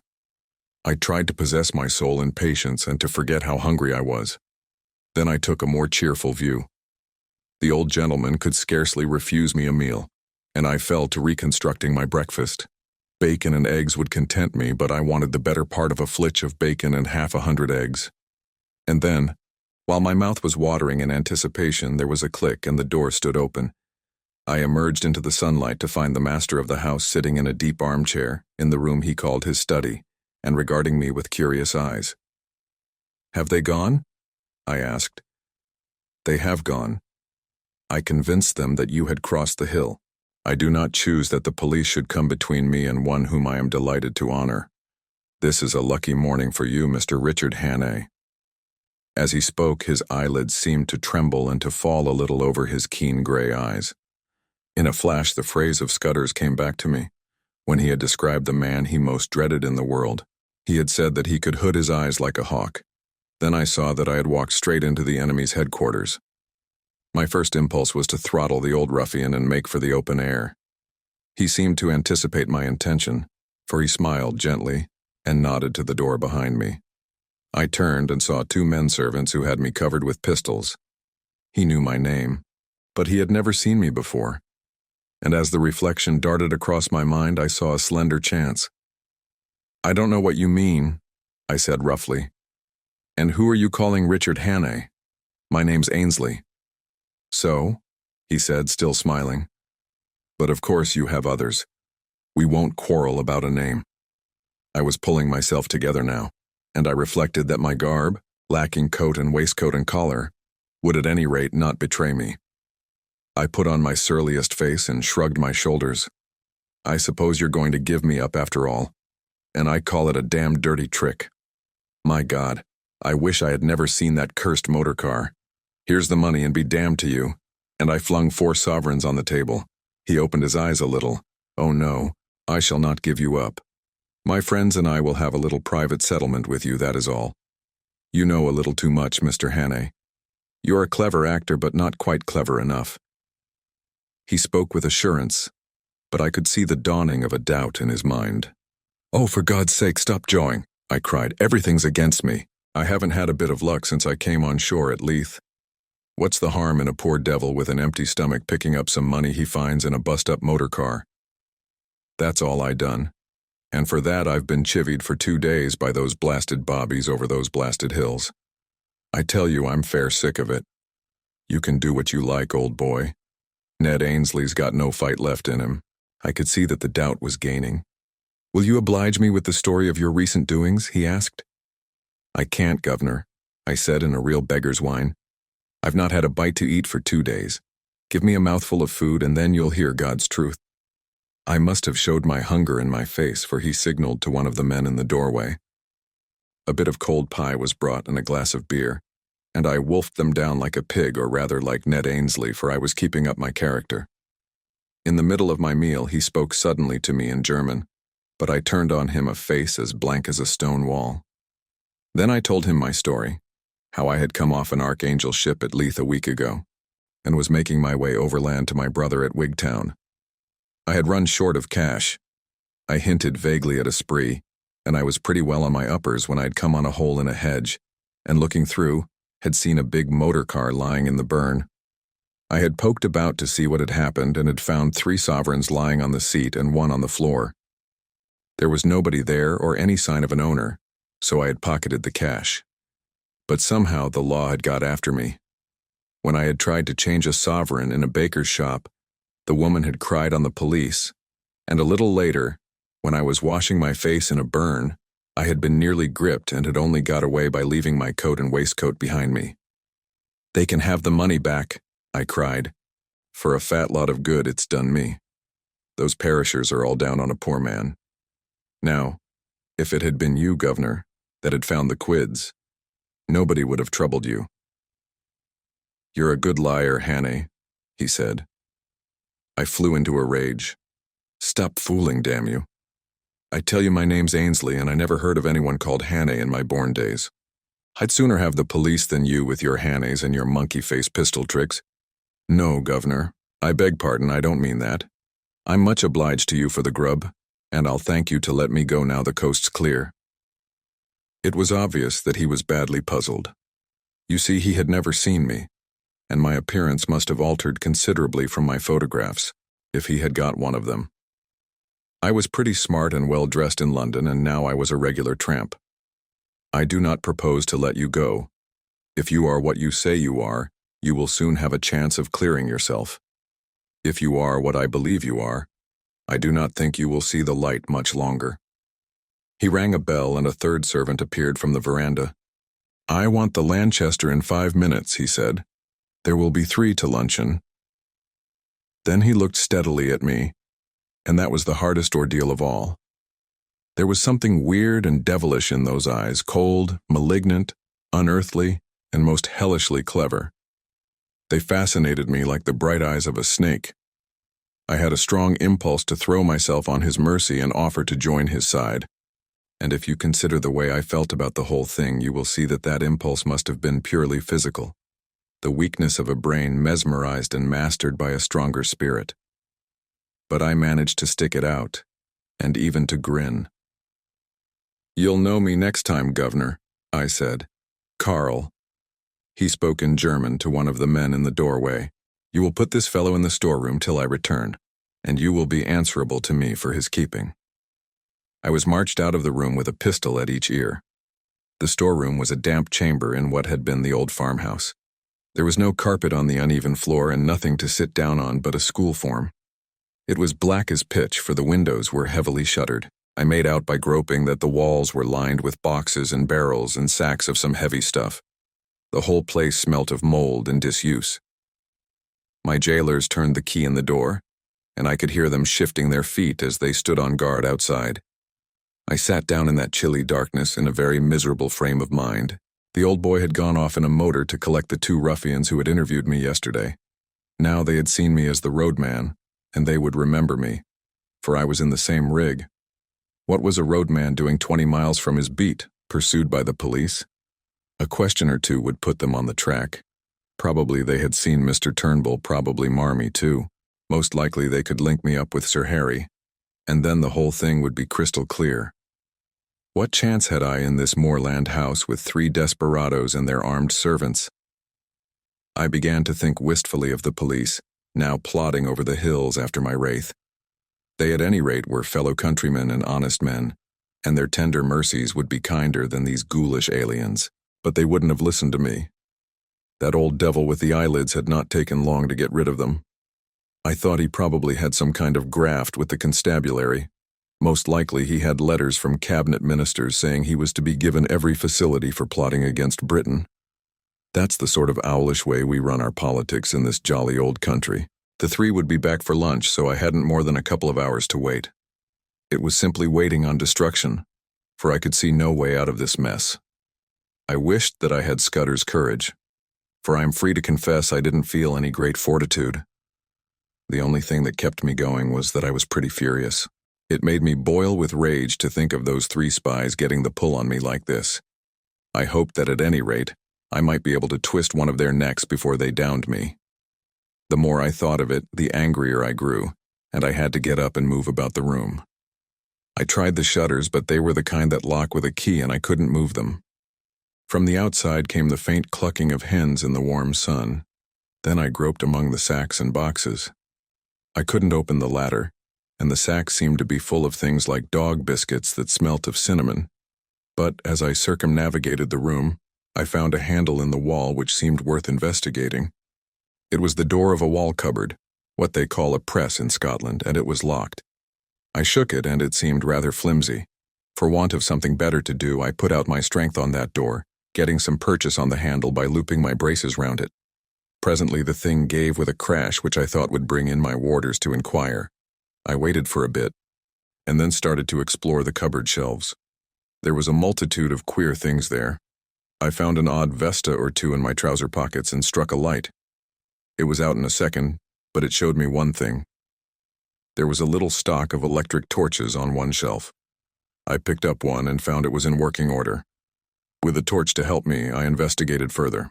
There were bottles and cases of queer-smelling stuffs, chemicals no doubt for experiments, and there were coils of fine copper wire and yanks of thin oiled silk. There was a box of detonators and a lot of cord for fuses. Then away at the back of the shelf I found a stout brown cardboard box and inside it a wooden case. I managed to wrench it open, and within lay 6 little gray bricks, each a couple of inches square. I took up one and found that it crumbled easily in my hand. Then I smelt it and put my tongue to it. After that I sat down to think. I hadn't been a mining engineer for nothing, and I knew lentonite when I saw it. With one of these bricks I could blow the house to smithereens. I had used the stuff in Rhodesia and knew its power. But the trouble was that my knowledge wasn't exact. I had forgotten the proper charge and the right way of preparing it, and I wasn't sure about the timing. I had only a vague notion, too, as to its power, for though I had used it, I had not handled it with my own fingers. But it was a chance, the only possible chance. It was a mighty risk, but against it was an absolute black certainty. If I used it, the odds were, as I reckoned, about 5 to 1 in favor of my blowing myself into the treetops.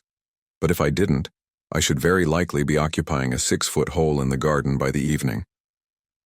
That was the way I had to look at it. The prospect was pretty dark either way. But anyhow, there was a chance, both for myself and for my country.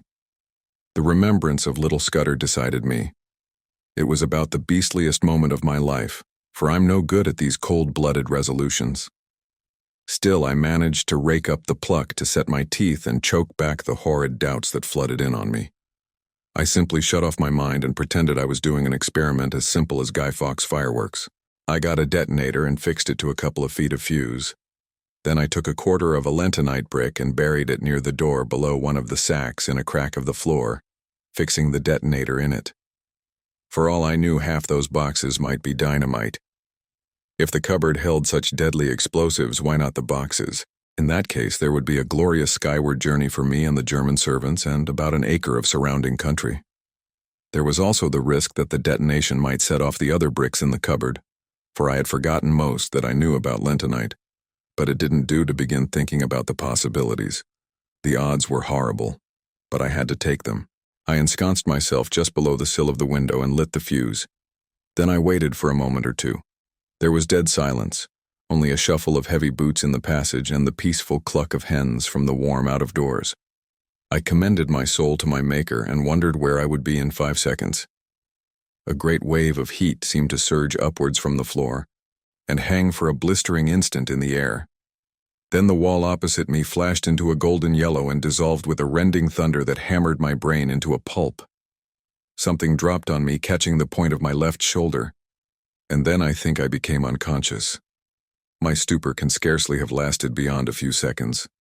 I felt myself being choked by thick yellow fumes, and struggled out of the debris to my feet. Somewhere behind me I felt fresh air. The jambs of the window had fallen, and through the ragged rent the smoke was pouring out to the summer noon. I stepped over the broken lintel, and found myself standing in a yard in a dense and acrid fog. I felt very sick and ill, but I could move my limbs, and I staggered blindly forward away from the house. A small mill lade ran in a wooden aqueduct at the other side of the yard, and into this I fell. The cool water revived me, and I had just enough wits left to think of escape. I squirmed up the lade among the slippery green slime till I reached the mill wheel. Then I wriggled through the axle hole into the old mill and tumbled onto a bed of chaff. A nail caught the seat of my trousers, and I left a wisp of heather mixture behind me. The mill had been long out of use. The ladders were rotten with age, and in the loft, the rats had gnawed great holes in the floor. Nausea shook me, and a wheel in my head kept turning, while my left shoulder and arm seemed to be stricken with the palsy.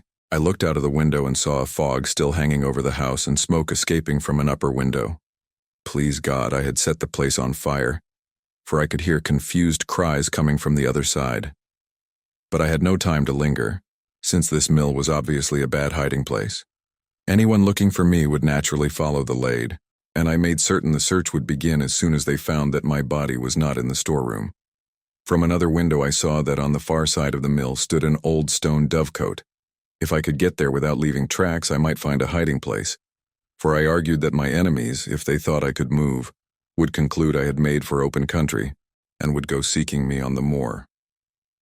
I crawled down the broken ladder, scattering chaff behind me to cover my footsteps. I did the same on the mill floor, and on the threshold where the door hung on broken hinges. Peeping out, I saw that between me and the dovecote was a piece of bare cobbled ground, where no footmarks would show. Also, it was mercifully hid by the mill buildings from any view from the house. I slipped across the space, got to the back of the dovecote, and prospected a way of ascent. That was one of the hardest jobs I ever took on. My shoulder and arm ached like hell, and I was so sick and giddy that I was always on the verge of falling. But I managed it somehow. By the use of out-jutting stones and gaps in the masonry and a tough ivy root, I got to the top in the end. There was a little parapet behind which I found space to lie down. Then I proceeded to go off into an old-fashioned swoon. I woke with a burning head and the sun glaring in my face. For a long time I lay motionless, for those horrible fumes seemed to have loosened my joints and dulled my brain. Sounds came to me from the house, men speaking throatily and the throbbing of a stationary car.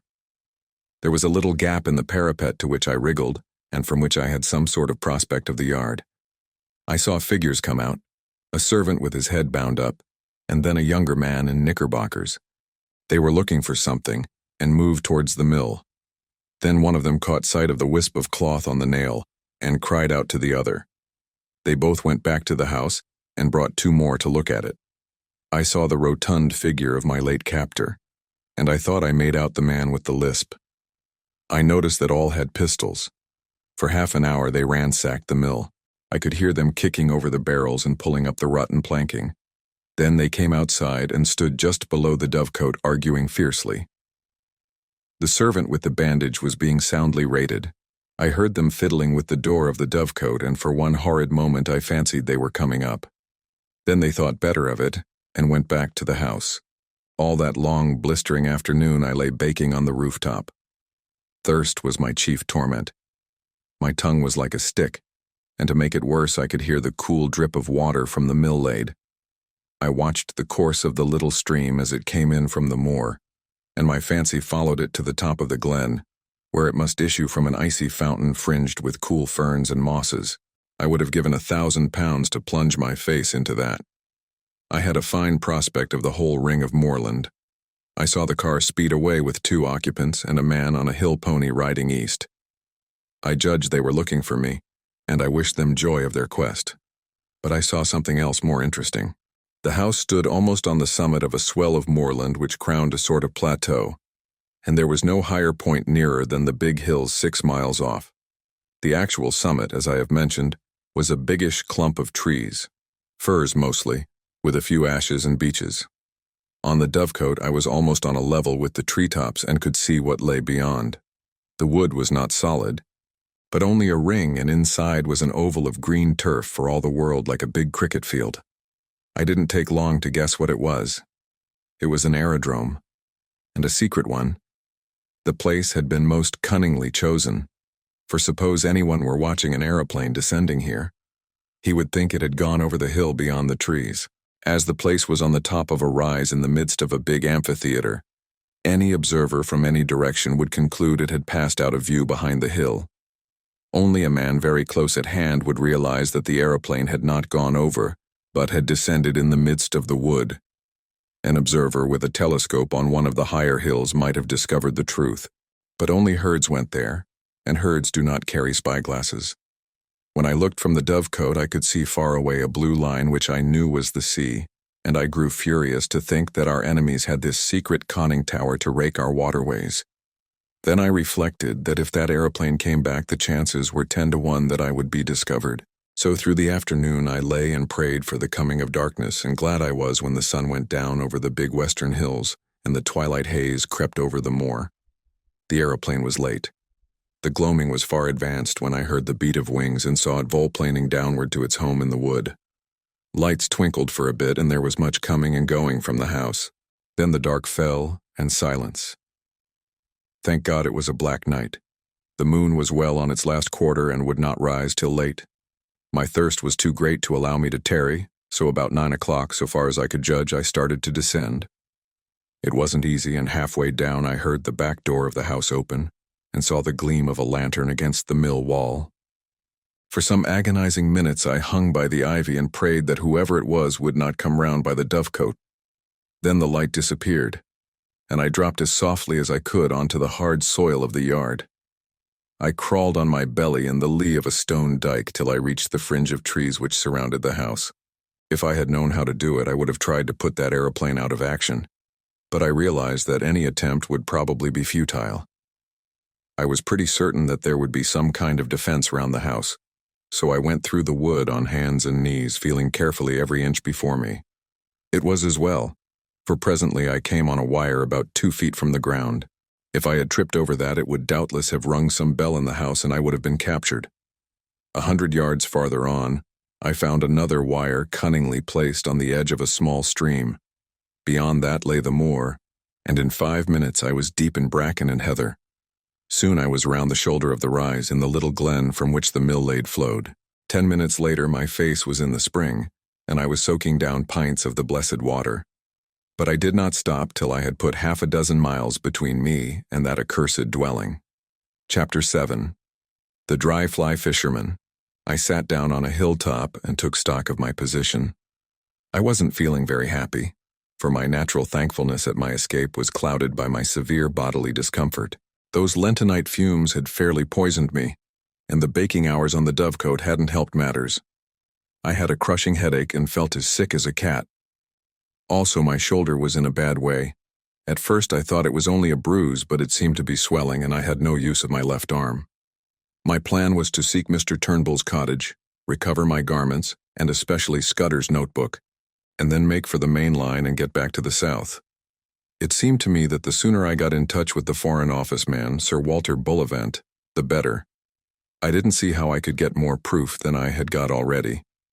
He must just take or leave my story, and anyway, with him I would be in better hands than those devilish Germans. I had begun to feel quite kindly towards the British police. It was a wonderful starry night, and I had not much difficulty about the road. Sir Harry's map had given me the lie of the land, and all I had to do was to steer a point or two west of southwest to come to the stream where I had met the roadman. In all these travels I never knew the names of the places, but I believe this stream was no less than the upper waters of the River Tweed. I calculated I must be about 18 miles distant, and that meant I could not get there before morning. So I must lie up a day somewhere, for I was too outrageous a figure to be seen in the sunlight. I had neither coat, waistcoat, collar, nor hat. My trousers were badly torn, and my face and hands were black with the explosion. I dare say I had other beauties, for my eyes felt as if they were furiously bloodshot. Altogether, I was no spectacle for God-fearing citizens to see on a highroad. Very soon after daybreak, I made an attempt to clean myself in a hill burn, and then approached a herd's cottage, for I was feeling the need of food. The herd was away from home, and his wife was alone with no neighbor for 5 miles. She was a decent old body and a plucky one, for though she got a fright when she saw me, she had an axe handy and would have used it on any evildoer. I told her that I had had a fall, I didn't say how, and she saw by my looks that I was pretty sick. Like a true Samaritan, she asked no questions, but gave me a bowl of milk with a dash of whiskey in it, and let me sit for a little by her kitchen fire. She would have bathed my shoulder, but it ached so badly that I would not let her touch it. I don't know what she took me for, a repentant burglar perhaps, for when I wanted to pay her for the milk and tendered a sovereign, which was the smallest coin I had, she shook her head and said something about giving it to them that had a right to it. At this I protested so strongly that I think she believed me honest, for she took the money and gave me a warm new plaid for it and an old hat of her man's. She showed me how to wrap the plaid around my shoulders, and when I left that cottage I was the living image of the kind of Scotsman you see in the illustrations to Burns's poems. But at any rate, I was more or less clad. It was as well, for the weather changed before midday to a thick drizzle of rain. I found shelter below an overhanging rock in the crook of a burn, where a drift of dead brackens made a tolerable bed. There I managed to sleep till nightfall, waking very cramped and wretched with my shoulder gnawing like a toothache. I ate the oat cake and cheese the old wife had given me and set out again just before the darkening. I pass over the miseries of that night among the wet hills. There were no stars to steer by, and I had to do the best I could from my memory of the map. Twice I lost my way, and I had some nasty falls into peat bogs. I had only about 10 miles to go as the crow flies, but my mistakes made it nearer 20. The last bit was completed with set teeth and a very light and dizzy head. But I managed it, and in the early dawn I was knocking at Mr. Turnbull's door. The mist lay close and thick, and from the cottage I could not see the high road. Mr. Turnbull himself opened to me, sober and something more than sober. He was primly dressed in an ancient but well-tended suit of black. He had been shaved not later than the night before. He wore a linen collar, and in his left hand he carried a pocket Bible. At first he did not recognize me. "Where are you that come stravagin here on the Sabbath mornin'?" he asked. I had lost all count of the days. So the Sabbath was the reason for this strange decorum. My head was swimming so wildly that I could not frame a coherent answer. But he recognized me, and he saw that I was ill. "How you got my specs?" he asked. I fetched them out of my trouser pocket and gave him them. "You'll come for your jacket and waistcoat," he said. "Come in by. Losh, man. You're terrible dunny the legs. Haud up till I get you to a chair." I perceived I was in for a bout of malaria. I had a good deal of fever in my bones, and the wet night had brought it out, while my shoulder and the effects of the fumes combined to make me feel pretty bad. Before I knew, Mr. Turnbull was helping me off with my clothes and putting me to bed in one of the two cupboards that lined the kitchen walls. He was a true friend in need, that old roadman. His wife was dead years ago, and since his daughter's marriage he lived alone. For the better part of 10 days he did all the rough nursing I needed. I simply wanted to be left in peace while the fever took its course, and when my skin was cool again I found that the bout had more or less cured my shoulder. But it was a baddish go, and though I was out of bed in 5 days, it took me some time to get my legs again. He went out each morning, leaving me milk for the day, and locking the door behind him, and came in the evening to sit silent in the chimney corner. Not a soul came near the place. When I was getting better, he never bothered me with a question. Several times he fetched me a 2-days-old Scotsman, and I noticed that the interest in the Portland Place murder seemed to have died down.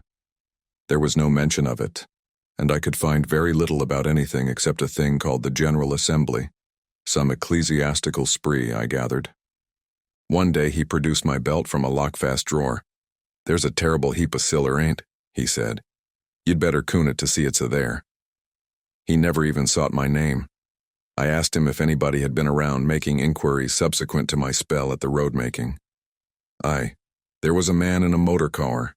He spared way had ta'en my place that day, and I let on I thocht him daft. But he keep it on at me, and sin I said he maun be thinking o' my good brither frae the cloosh that whiles lent me a hawn. He was a worse-looking sowl, and I couldn't understand the half o' his English tongue. I was getting restless those last days, and as soon as I felt myself fit, I decided to be off. That was not till the 12th day of June, and as luck would have it, a drover went past that morning taking some cattle to Moffat. He was a man named Hislop, a friend of Turnbull's, and he came into his breakfast with us and offered to take me with him. I made Turnbull accept £5 for my lodging, and a hard job I had of it. There never was a more independent being. He grew positively rude when I pressed him, and shy and red, and took the money at last without a thank you. When I told him how much I owed him, he grunted something about "Aegid turn deservin' a neitherv." You would have thought from our leave-taking that we had parted in disgust. Hislop was a cheery soul, who chattered all the way over the pass and down the sunny vale of Annan. I talked of Galloway markets and sheep prices, and he made up his mind I was a pack shepherd from those parts, whatever that may be. My plaid and my old hat, as I have said, gave me a fine, theatrical Scots look. But driving cattle is a mortally slow job, and we took the better part of the day to cover a dozen miles.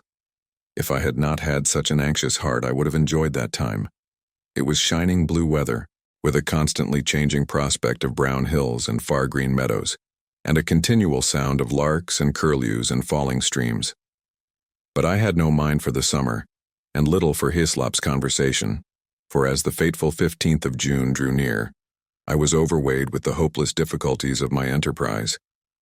I got some dinner in a humble Moffat public house and walked the 2 miles to the junction on the main line. The night express for the south was not due till near midnight, and to fill up the time I went up on the hillside and fell asleep, for the walk had tired me.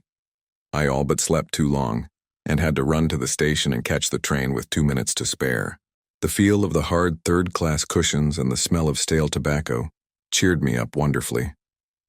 At any rate, I felt now that I was getting to grips with my job.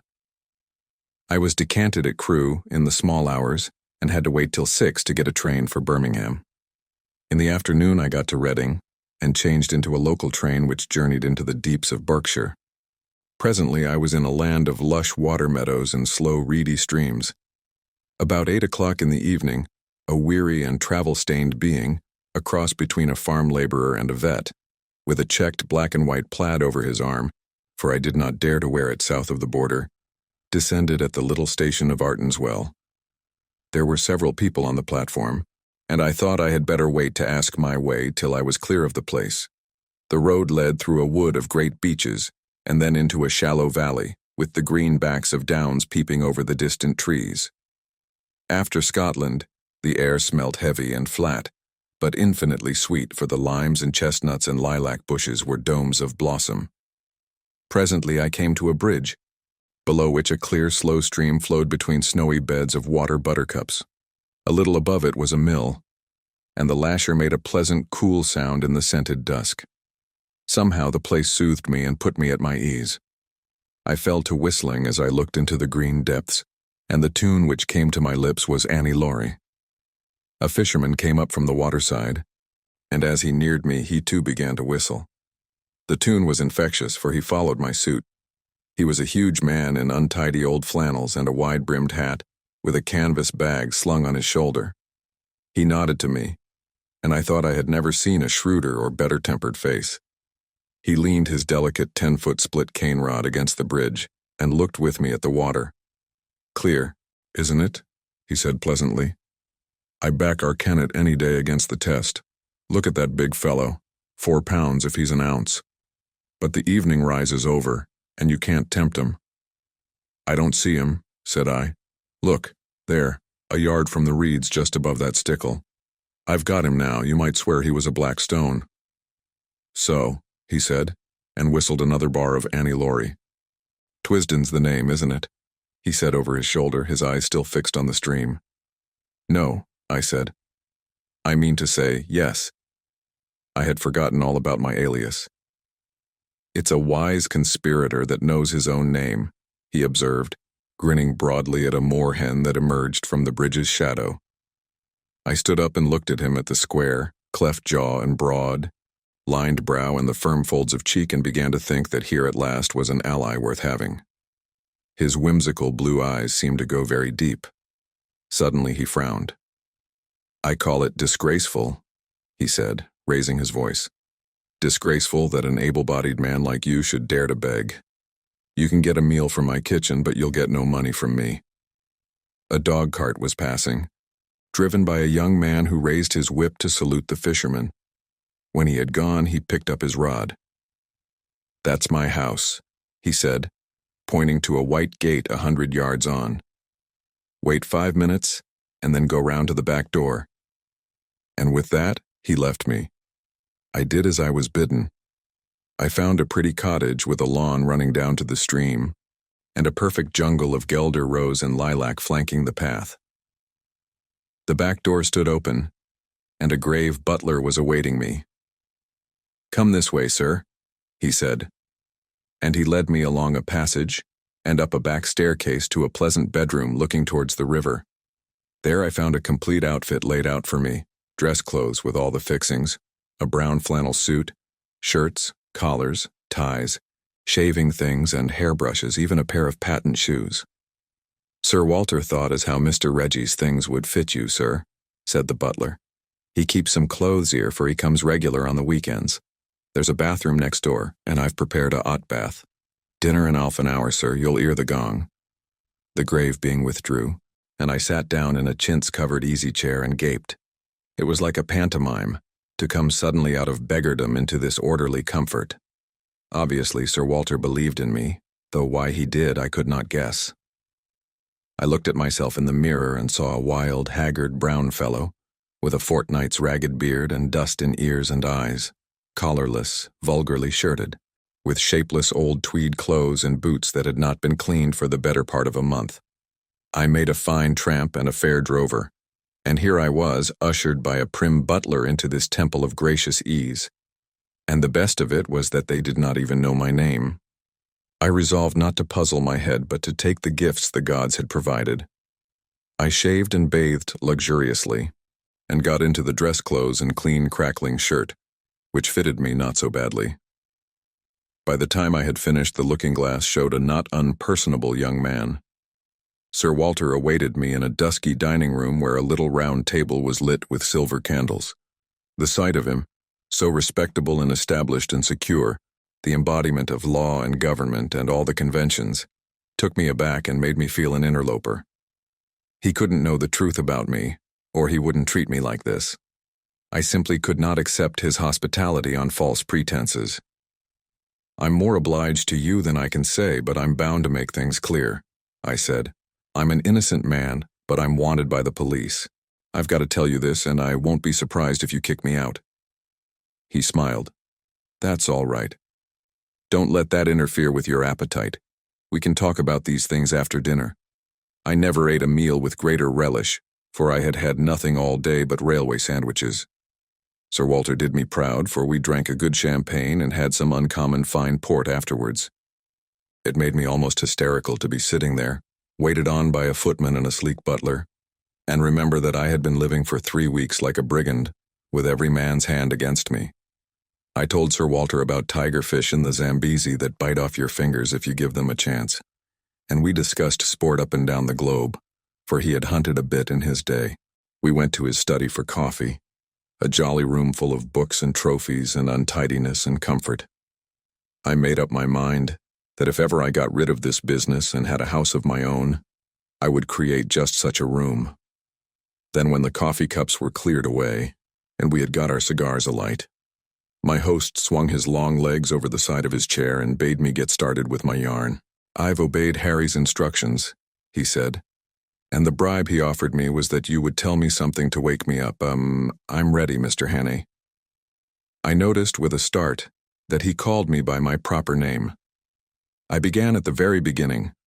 I told of my boredom in London and the night I had come back to find Scudder gibbering on my doorstep. I told him all Scudder had told me about Carolides and the Foreign Office Conference, and that made him purse his lips and grin.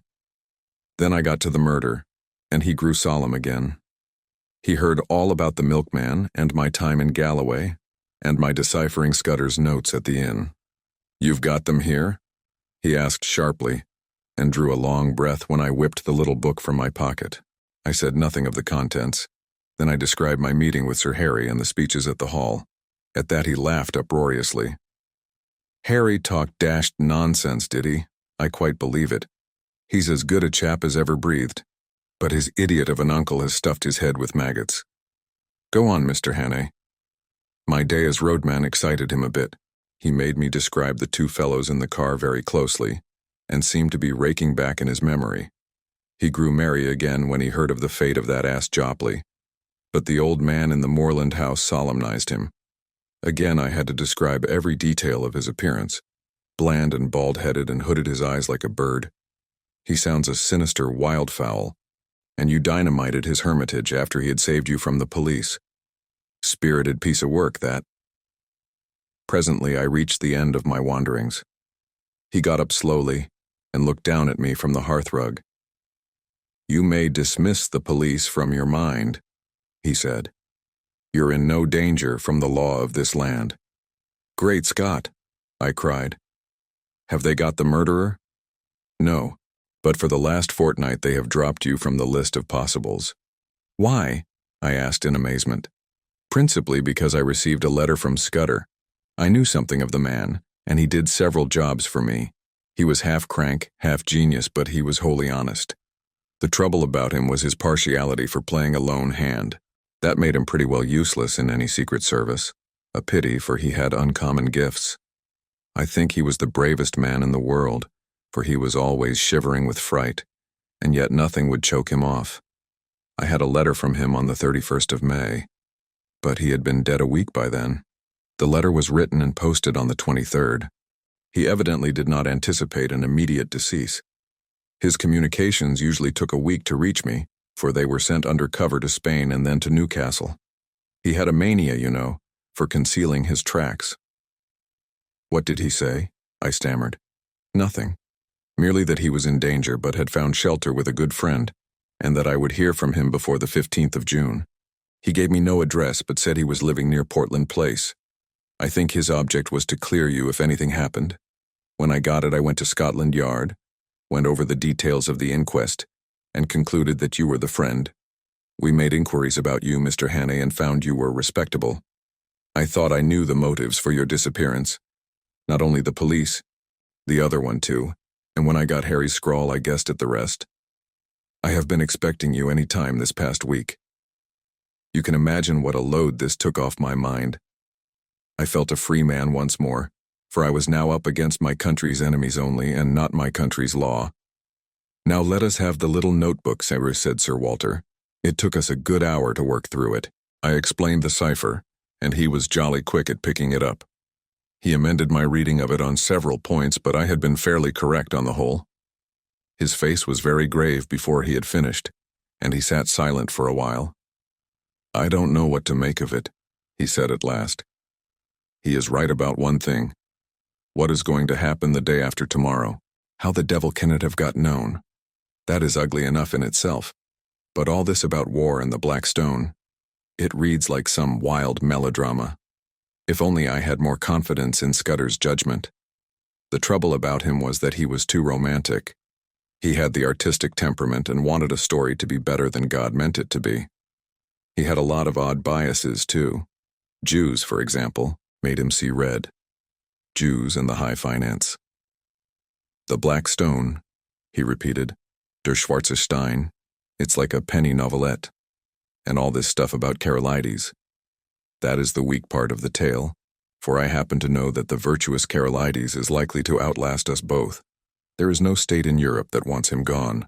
Besides, he has just been playing up to Berlin and Vienna and giving my chief some uneasy moments. No, Scudder has gone off the track there. Frankly, Hannay, I don't believe that part of his story.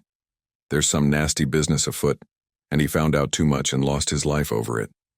But I am ready to take my oath that it is ordinary spy work. A certain great European power makes a hobby of her spy system, and her methods are not too particular. Since she pays by piecework, her blackguards are not likely to stick at a murder or two. They want our naval dispositions for their collection at the Marienamt, but they will be pigeonholed, nothing more. Just then the butler entered the room. There's a trunk call from London, Sir Walter.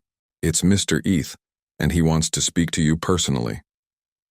My host went off to the telephone. He returned in 5 minutes with a whitish face. I apologize to the shade of Scudder, he said. Carolides was shot dead this evening at a few minutes after 7. Chapter 8. The Coming of the Black Stone. I came down to breakfast next morning after 8 hours of blessed dreamless sleep, to find Sir Walter decoding a telegram in the midst of muffins and marmalade. His fresh rosiness of yesterday seemed a thought tarnished. I had a busy hour on the telephone after you went to bed, he said. I got my chief to speak to the First Lord and the Secretary for War, and they are bringing Royer over a day sooner. This wire clinches it. He will be in London at 5. Odd that the code word for a sous-chef d'etat major general should be porker. He directed me to the hot dishes and went on. Not that I think it will do much good. If your friends were clever enough to find out the first arrangement, they are clever enough to discover the change. I would give my head to know where the leak is. We believed there were only 5 men in England who knew about Royer's visit, and you may be certain there were fewer in France, for they manage these things better there. While I ate, he continued to talk, making me to my surprise a present of his full confidence. Can the dispositions not be changed? I asked. They could, he said. But we want to avoid that if possible. They are the result of immense thought, and no alteration would be as good. Besides, on 1 or 2 points change is simply impossible. Still, something could be done, I suppose, if it were absolutely necessary. But you see the difficulty, Hannay. Our enemies are not going to be such fools as to pick Royer's pocket or any childish game like that.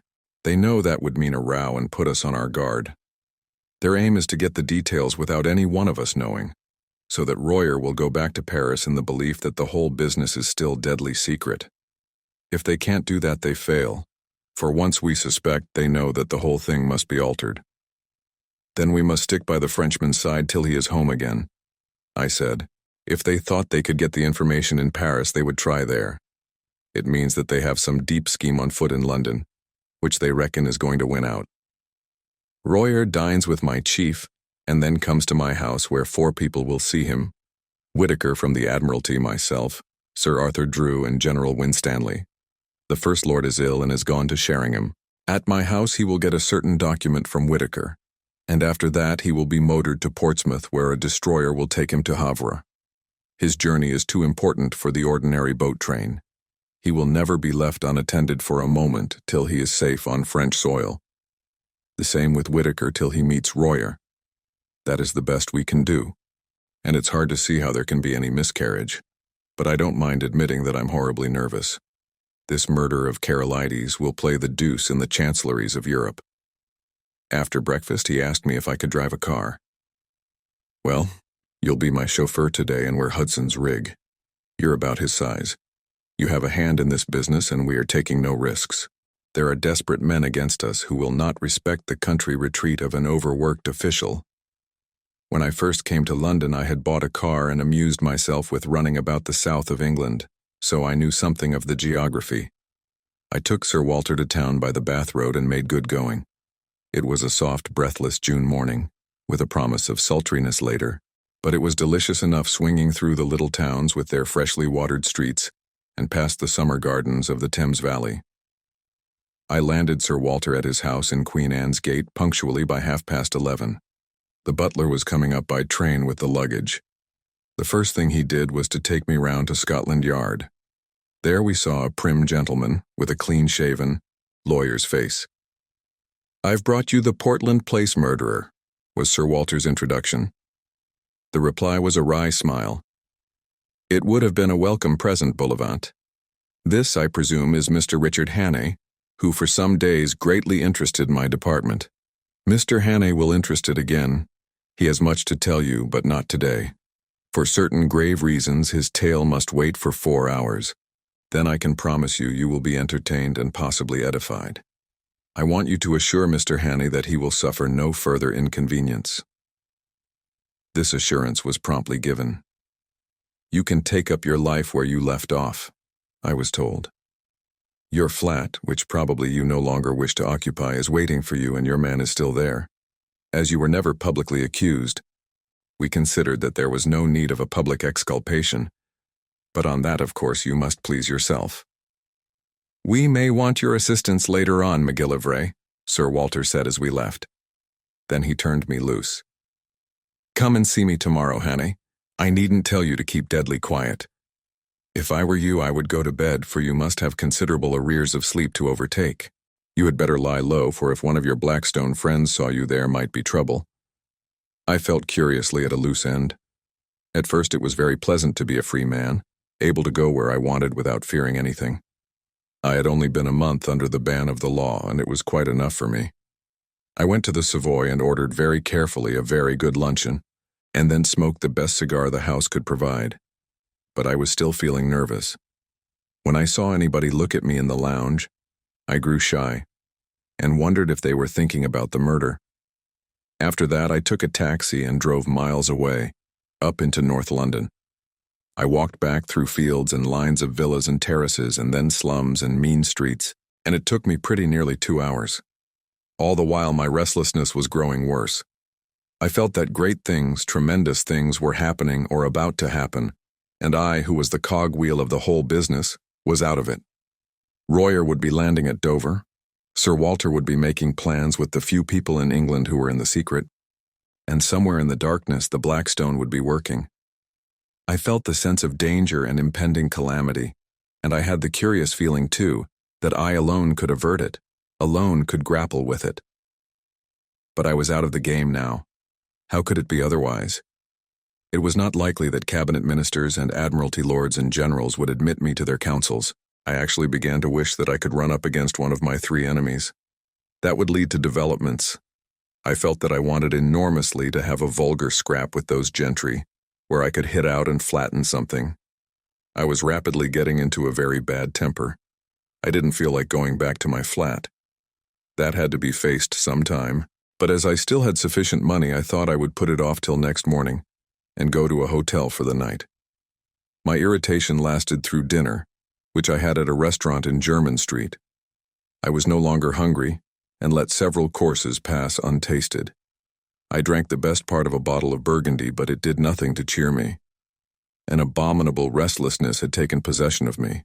Here was I, a very ordinary fellow with no particular brains, and yet I was convinced that somehow I was needed to help this business through, that without me, it would all go to blazes.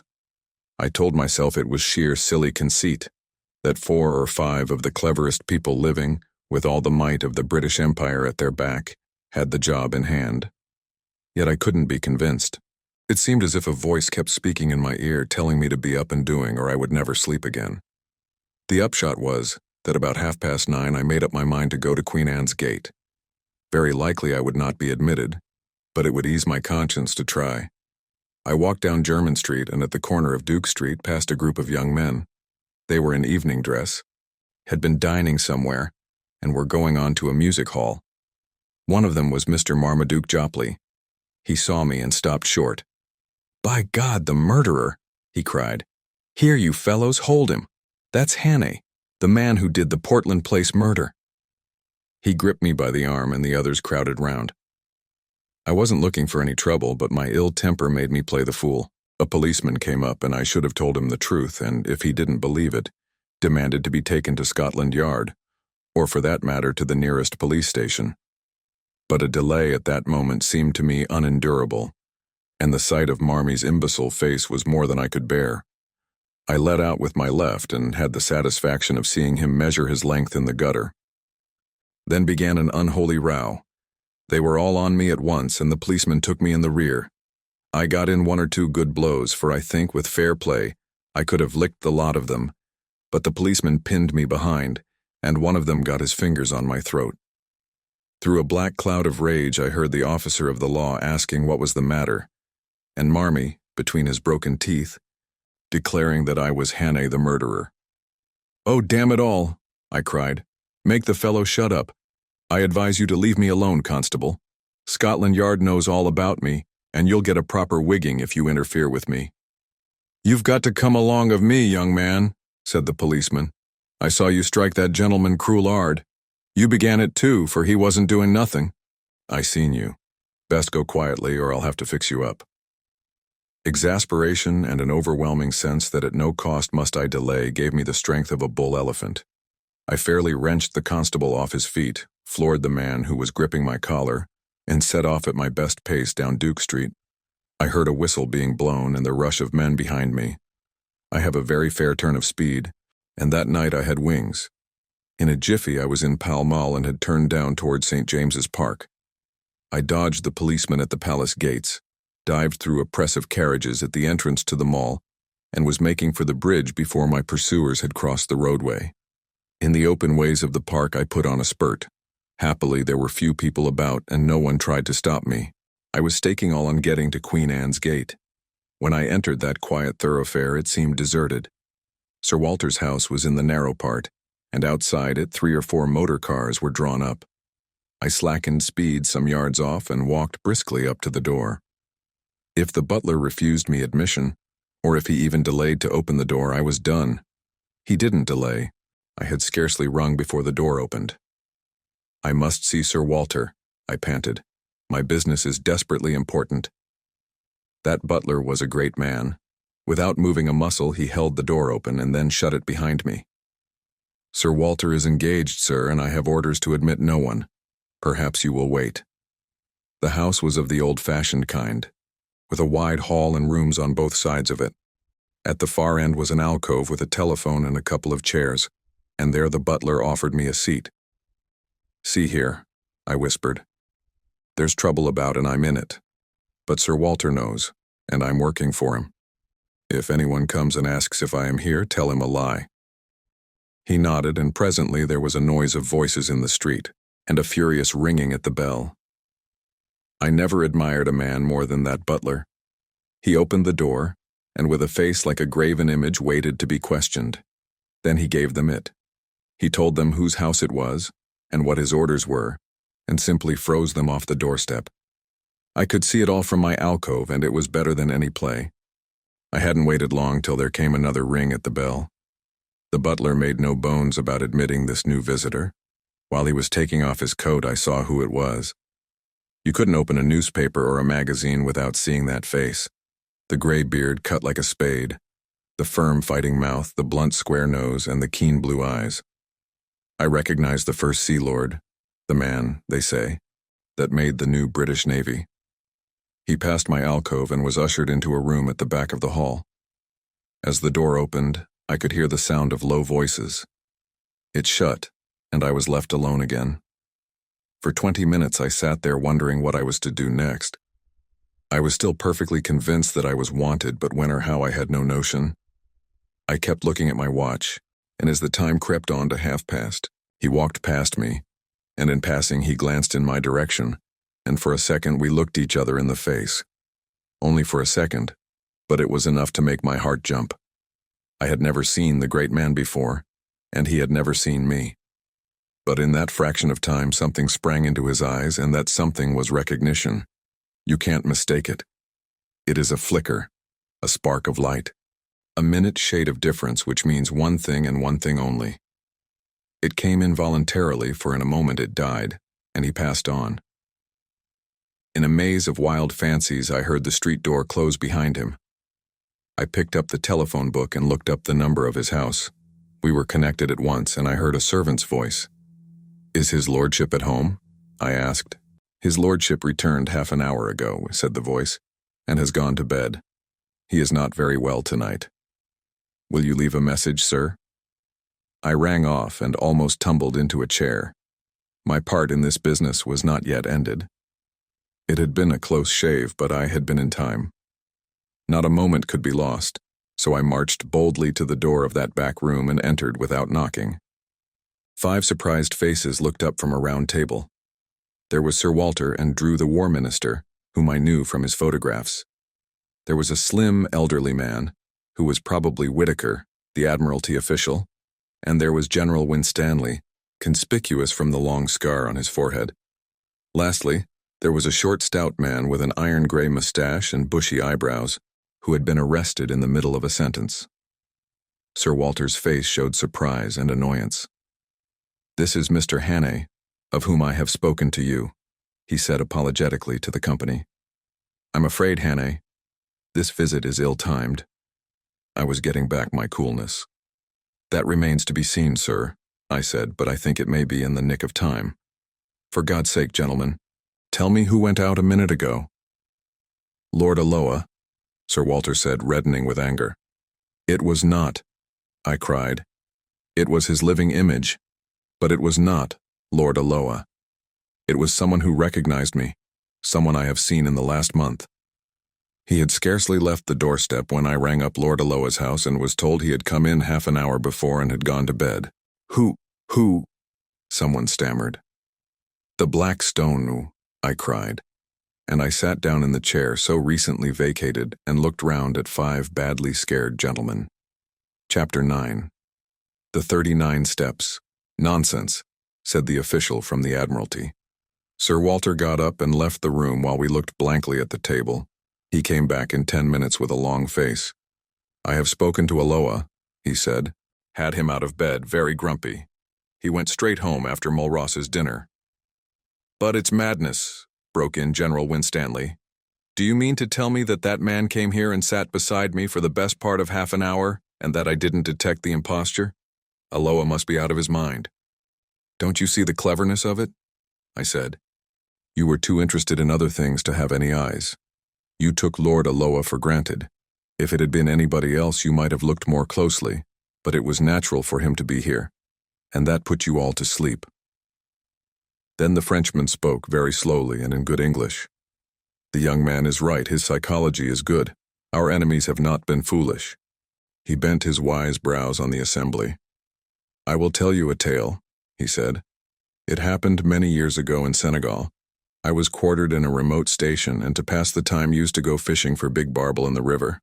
A little Arab mare used to carry my luncheon basket, one of the salted dun breed you got at Timbuktu in the old days. Well, one morning I had good sport, and the mare was unaccountably restless. I could hear her whinnying and squealing and stamping her feet, and I kept soothing her with my voice while my mind was intent on fish. I could see her all the time as I thought, out of a corner of my eye, tethered to a tree 20 yards away. After a couple of hours, I began to think of food. I collected my fish in a tarpaulin bag and moved down the stream towards the mare, trolling my line. When I got up to her, I flung the tarpaulin on her back. He paused and looked round. It was the smell that gave me warning. I turned my head and found myself looking at a lion 3 feet off. An old man-eater, that was the terror of the village.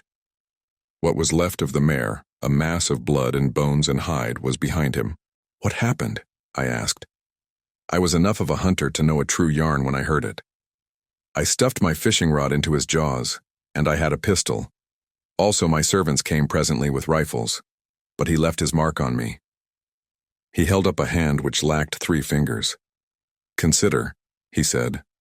The mare had been dead more than an hour, and the brute had been patiently watching me ever since. I never saw the kill, for I was accustomed to the mare's fretting, and I never marked her absence, for my consciousness of her was only of something tawny, and the lion filled that part. If I could blunder thus, gentlemen, in a land where men's senses are keen, why should we busy, preoccupied urban folk not err also? Sir Walter nodded. No one was ready to gainsay him. But I don't see, went on Winstanley. Their object was to get these dispositions without our knowing it. Now it only required one of us to mention to Aloha our meeting tonight for the whole fraud to be exposed. Sir Walter laughed dryly. The selection of Aloha shows their acumen. Which of us was likely to speak to him about tonight, or was he likely to open the subject? I remembered the First Sea Lord's reputation for taciturnity and shortness of temper. The one thing that puzzles me, said the general, is what good his visit here would do that spy fellow. He could not carry away several pages of figures and strange names in his head. That is not difficult, the Frenchman replied. A good spy is trained to have a photographic memory, like your own Macaulay. You noticed he said nothing but went through these papers again and again. I think we may assume that he has every detail stamped on his mind. When I was younger, I could do the same trick. Well, I suppose there is nothing for it but to change the plans, said Sir Walter ruefully. Whitaker was looking very glum. Did you tell Lord Alloa what has happened? He asked. No. Well, I can't speak with absolute assurance, but I'm nearly certain we can't make any serious change unless we alter the geography of England. Another thing must be said. It was Royer who spoke. I talked freely when that man was here. I told something of the military plans of my government. I was permitted to say so much. But that information would be worth many millions to our enemies. No, my friends, I see no other way. The man who came here and his confederates must be taken, and taken at once. Good God, I cried, and we have not a rag of a clue. Besides, said Whitaker, there is the post. By this time the news will be on its way. No, said the Frenchman. You do not understand the habits of the spy. He receives personally his reward, and he delivers personally his intelligence. We in France know something of the breed. There is still a chance, mes amis.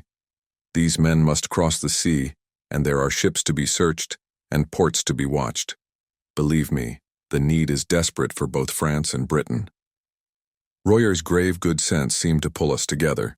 He was the man of action among fumblers. But I saw no hope in any face, and I felt none.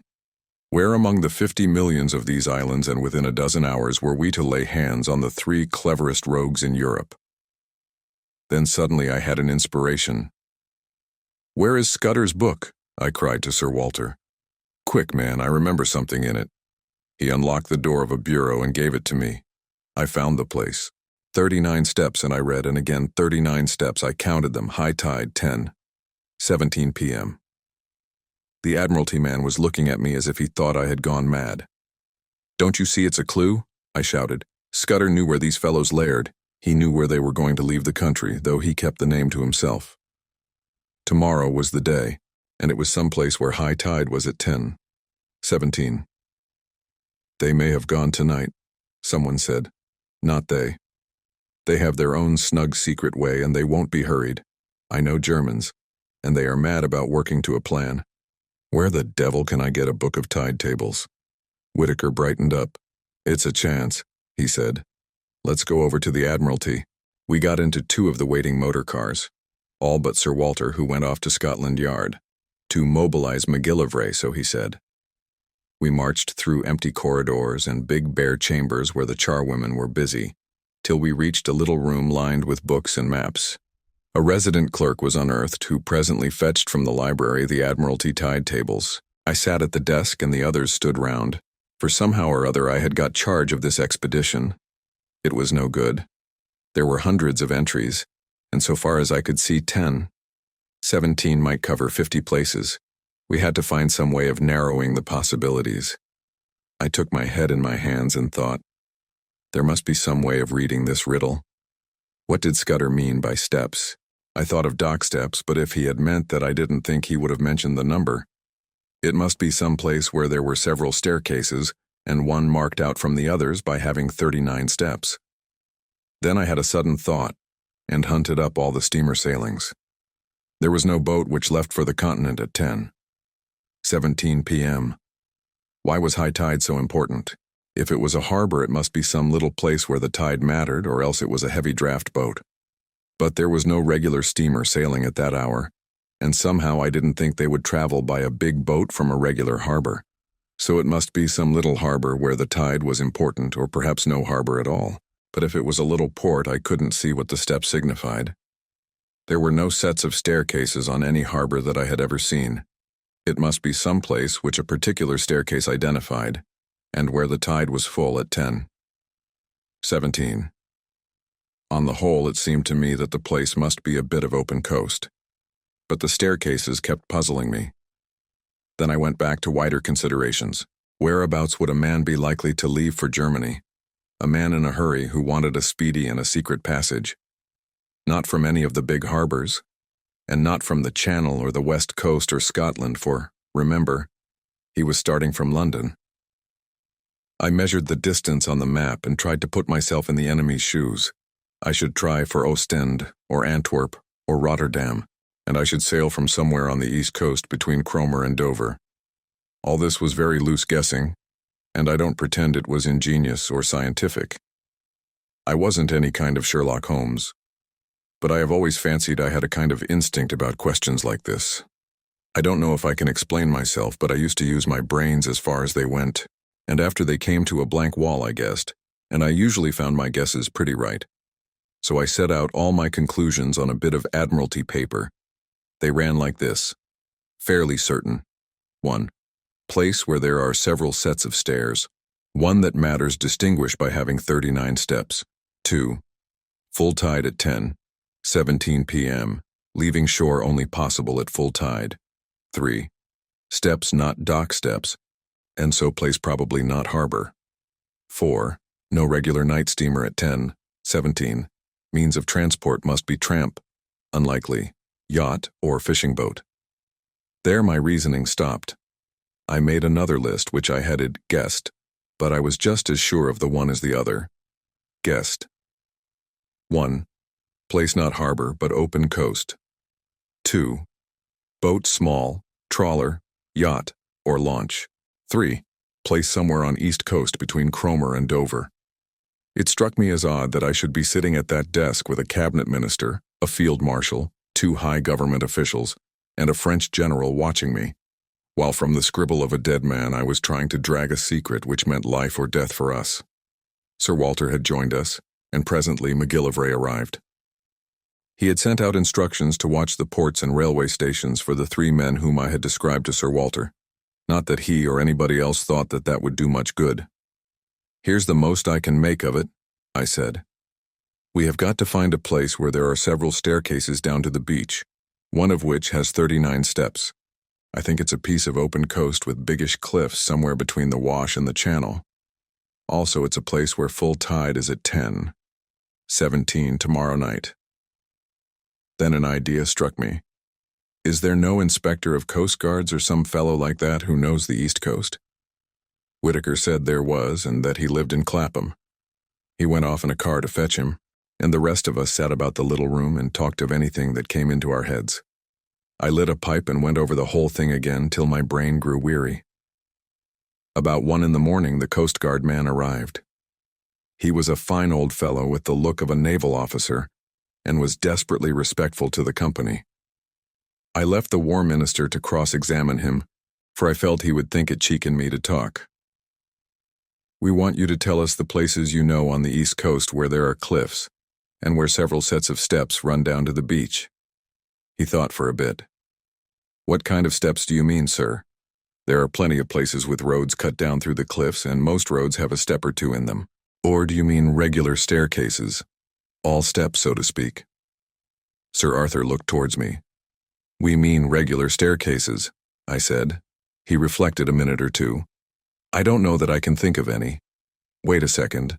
There's a place in Norfolk, Brattlesham, beside a golf course where there are a couple of staircases to let the gentleman get a lost ball." "That's not it," I said. "Then there are plenty of marine parades, if that's what you mean. Every seaside resort has them." I shook my head. "It's got to be more retired than that," I said. "Well, gentlemen, I can't think of anywhere else. Of course, there's the Rough." "What's that?" I asked. "The big chalk headland in Kent close to Bradgate. It's got a lot of villas on the top, and some of the houses have staircases down to a private beach. It's a very high-toned sort of place, and the residents there like to keep by themselves." I tore open the tide tables and found Bradgate. High tide there was at 10:27 p.m. on the 15th of June. "We're on the scent at last," I cried excitedly. "How can I find out what is the tide at the Rough?" "I can tell you that, sir," said the Coast Guard man. "I once was lent a house there in this very month, and I used to go out at night to the deep-sea fishing. The tide's 10 minutes before Bradgate." I closed the book and looked round at the company. "If one of those staircases has 39 steps, we have solved the mystery, gentlemen," I said. "I want the loan of your car, Sir Walter, and a map of the roads. If Mr. McGillivray will spare me 10 minutes, I think we can prepare something for tomorrow." It was ridiculous in me to take charge of the business like this, but they didn't seem to mind. And after all, I had been in the show from the start. Besides, I was used to rough jobs, and these eminent gentlemen were too clever not to see it. It was General Royer who gave me my commission. "I, for one," he said, "am content to leave the matter in Mr. Hannay's hands." By 3:30, I was tearing past the moonlit hedgerows of Kent, with McGillivray's best man on the seat beside me. Chapter 10.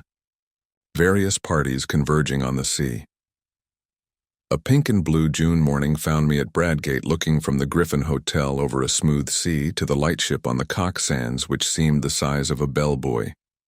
A couple of miles farther south and much nearer the shore, a small destroyer was anchored. Scaife, McGillivray's man, who had been in the Navy, knew the boat, and told me her name and her commanders, so I sent off a wire to Sir Walter. After breakfast, Scaife got from a house agent a key for the gates of the staircases on the Rough. I walked with him along the sands and sat down in a nook of the cliffs while he investigated the half-dozen of them. I didn't want to be seen, but the place at this hour was quite deserted, and all the time I was on that beach I saw nothing but the seagulls. It took him more than an hour to do the job, and when I saw him coming towards me, conning a bit of paper, I can tell you my heart was in my mouth. Everything depended, you see, on my guess proving right. He read aloud the number of steps in the different stairs. 34, 35, 39, 42, 47, and 21, where the cliffs grew lower. I almost got up and shouted. We hurried back to the town and sent a wire to McGillivray. I wanted 6 men, and I directed them to divide themselves among different specified hotels. Then Scaife set out to prospect the house at the head of the 39 steps. He came back with news that both puzzled and reassured me. The house was called Trafalgar Lodge and belonged to an old gentleman called Appleton, a retired stockbroker, the house agent said. Mr. Appleton was there a good deal in the summertime and was in residence now, had been for the better part of a week. Scaife could pick up very little information about him, except that he was a decent old fellow who paid his bills regularly and was always good for a fiver for a local charity. Then Scaife seemed to have penetrated to the back door of the house, pretending he was an agent for sewing machines. Only 3 servants were kept, a cook, a parlor maid, and a housemaid, and they were just the sort that you would find in a respectable middle-class household. The cook was not the gossiping kind, and had pretty soon shut the door in his face, but Scaife said he was positive she knew nothing. Next door there was a new house building which would give good cover for observation, and the villa on the other side was to let, and its garden was rough and shrubby. I borrowed Scaife's telescope and before lunch went for a walk along the rough. I kept well behind the rows of villas, and found a good observation point on the edge of the golf course. There I had a view of the line of turf along the cliff top, with seats placed at intervals, and the little square plots, railed in and planted with bushes, whence the staircases descended to the beach. I saw Trafalgar Lodge very plainly, a red brick villa with a veranda, a tennis lawn behind, and in front the ordinary seaside flower garden full of marguerites and scraggy geraniums. There was a flagstaff from which an enormous Union Jack hung limply in the still air. Presently, I observed someone leave the house and saunter along the cliff. When I got my glasses on him, I saw it was an old man, wearing white flannel trousers, a blue serge jacket, and a straw hat. He carried field glasses and a newspaper, and sat down on one of the iron seats and began to read. Sometimes he would lay down the paper and turn his glasses on the sea. He looked for a long time at the destroyer. I watched him for half an hour, till he got up and went back to the house for his luncheon, when I returned to the hotel for mine. I wasn't feeling very confident. This decent commonplace dwelling was not what I had expected. The man might be the bald archaeologist of that horrible moorland farm, or he might not. He was exactly the kind of satisfied old bird you will find in every suburb and every holiday place. If you wanted a type of the perfectly harmless person, you would probably pitch on that. But after lunch, as I sat in the hotel porch, I perked up, for I saw the thing I had hoped for and had dreaded to miss. A yacht came up from the south and dropped anchor pretty well opposite the rough. She seemed about 150 tons, and I saw she belonged to the squadron from the White Ensign. So Scaife and I went down to the harbor and hired a boatman for an afternoon's fishing. I spent a warm and peaceful afternoon. We caught between us about 20 pounds of cod and lithe, and out in that dancing blue sea I took a cheerier view of things. Above the white cliffs of the rough, I saw the green and red of the villas, and especially the great flagstaff of Trafalgar Lodge. About 4 o'clock, when we had fished enough, I made the boatman row us round the yacht, which lay like a delicate white bird, ready at a moment to flee. Scaife said she must be a fast boat for her build and that she was pretty heavily engined. Her name was the Ariadne, as I discovered from the cap of one of the men who was polishing brasswork. I spoke to him and got an answer in the soft dialect of Essex. Another hand that came along passed me the time of day in an unmistakable English tongue. Our boatman had an argument with one of them about the weather, and for a few minutes we lay on our oars close to the starboard bow. Then the men suddenly disregarded us and bent their heads to their work as an officer came along the deck. He was a pleasant, clean-looking young fellow, and he put a question to us about our fishing in very good English. But there could be no doubt about him. His close-cropped head and the cut of his collar and tie never came out of England. That did something to reassure me, but as we rowed back to Bradgate, my obstinate doubts would not be dismissed. The thing that worried me was the reflection that my enemies knew that I had got my knowledge from Scudder, and it was Scudder who had given me the clue to this place. If they knew that Scudder had this clue, would they not be certain to change their plans? Too much depended on their success for them to take any risks. The whole question was how much they understood about Scudder's knowledge. I had talked confidently last night about Germans always sticking to a scheme, but if they had any suspicions that I was on their track, they would be fools not to cover it. I wondered if the man last night had seen that I recognized him. Somehow I did not think he had, and to that I had clung. But the whole business had never seemed so difficult as that afternoon, when by all calculations I should have been rejoicing in assured success. In the hotel I met the commander of the destroyer, to whom Scaife introduced me, and with whom I had a few words. Then I thought I would put in an hour or two watching Trafalgar Lodge. I found a place farther up the hill, in the garden of an empty house. From there I had a full view of the court, on which two figures were having a game of tennis. One was the old man, whom I had already seen. The other was a younger fellow wearing some club colors in the scarf round his middle. They played with tremendous zest, like two city gents who wanted hard exercise to open their pores. You couldn't conceive a more innocent spectacle. They shouted and laughed and stopped for drinks, when a maid brought out 2 tankards on a salver. I rubbed my eyes and asked myself if I was not the most immortal fool on earth. Mystery and darkness had hung about the men who hunted me over the Scotch moor in aeroplane and motor car, and notably about that infernal antiquarian. It was easy enough to connect those folk with the knife that pinned Scudder to the floor, and with fell designs on the world's peace. But here were 2 guileless citizens taking their innocuous exercise, and soon about to go indoors to a humdrum dinner, where they would talk of market prices and the last cricket scores and the gossip of their native Surbiton. I had been making a net to catch vultures and falcons, and lo and behold, 2 plump thrushes had blundered into it. Presently a 3rd figure arrived, a young man on a bicycle with a bag of golf clubs slung on his back. He strolled round to the tennis lawn and was welcomed riotously by the players. Evidently they were chaffing him, and their chaff sounded horribly English. Then the plump man, mopping his brow with a silk handkerchief, announced that he must have a tub.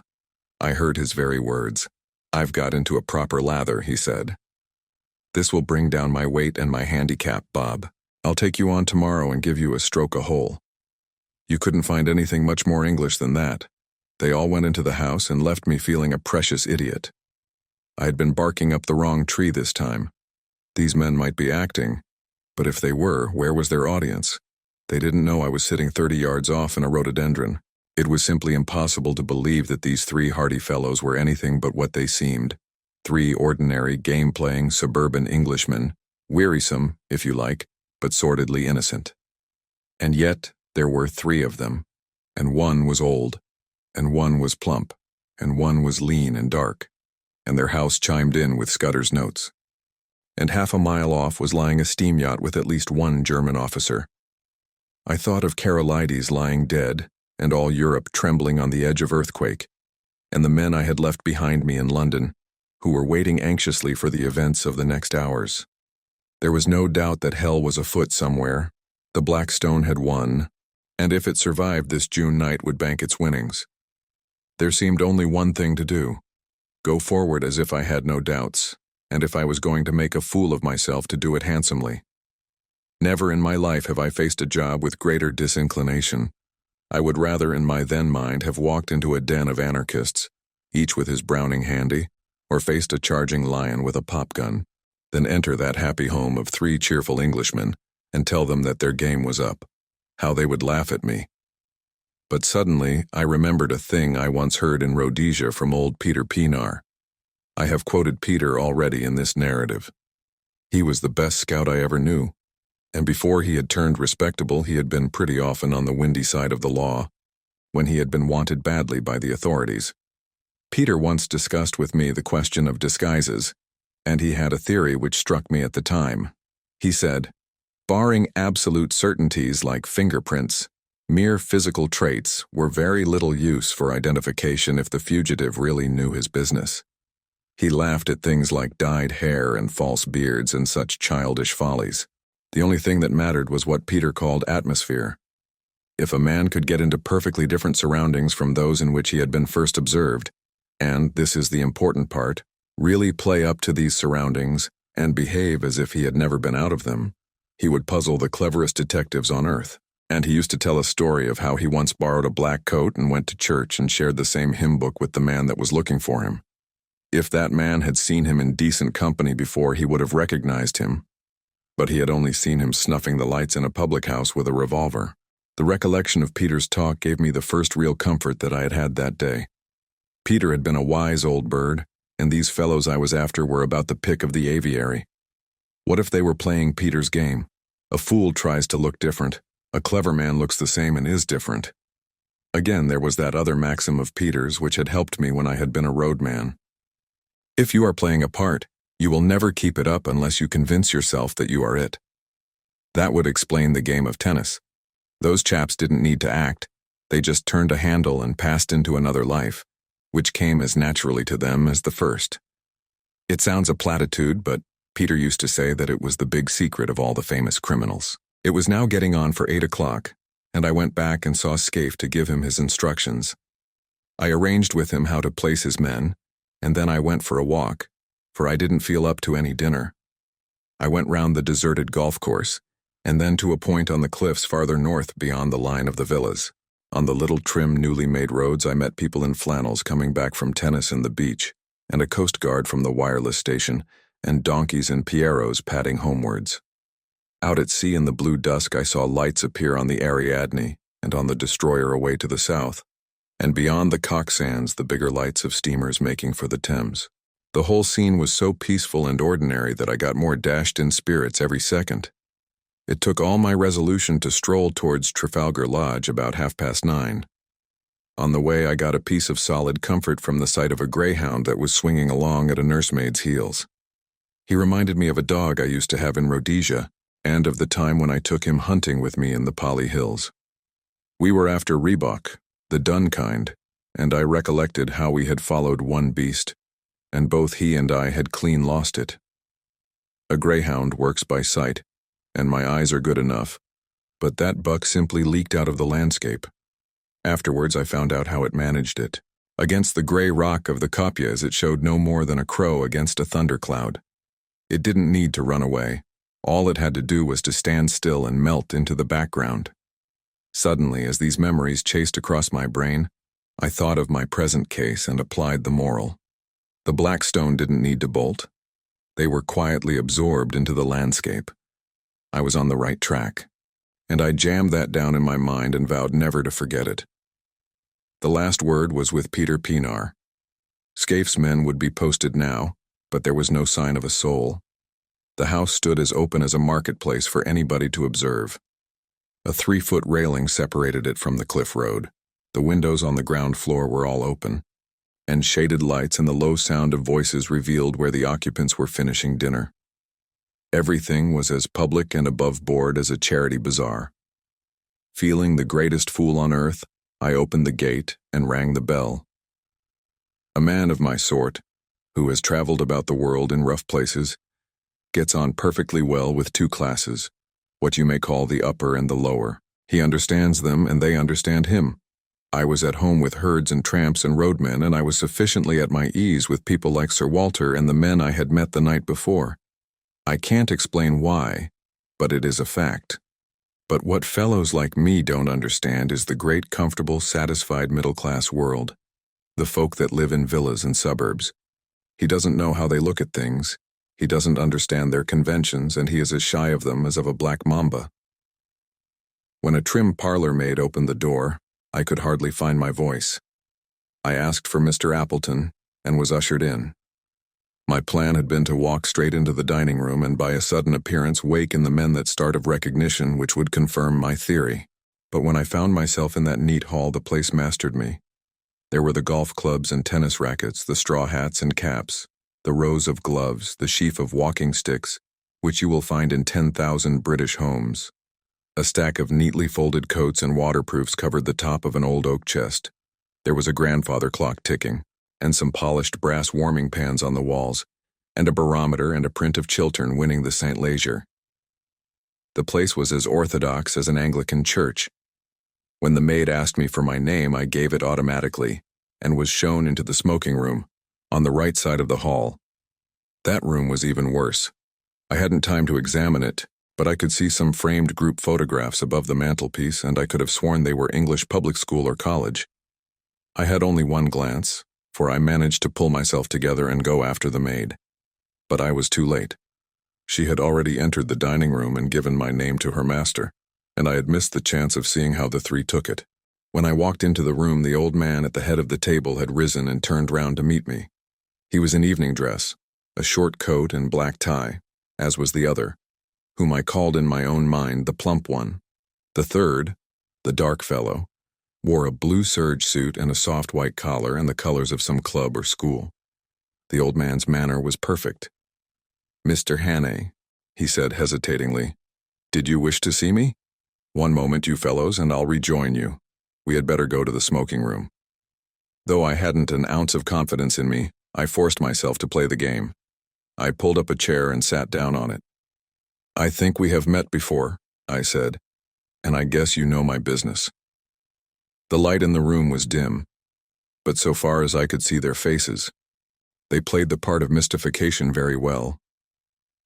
Maybe," said the old man.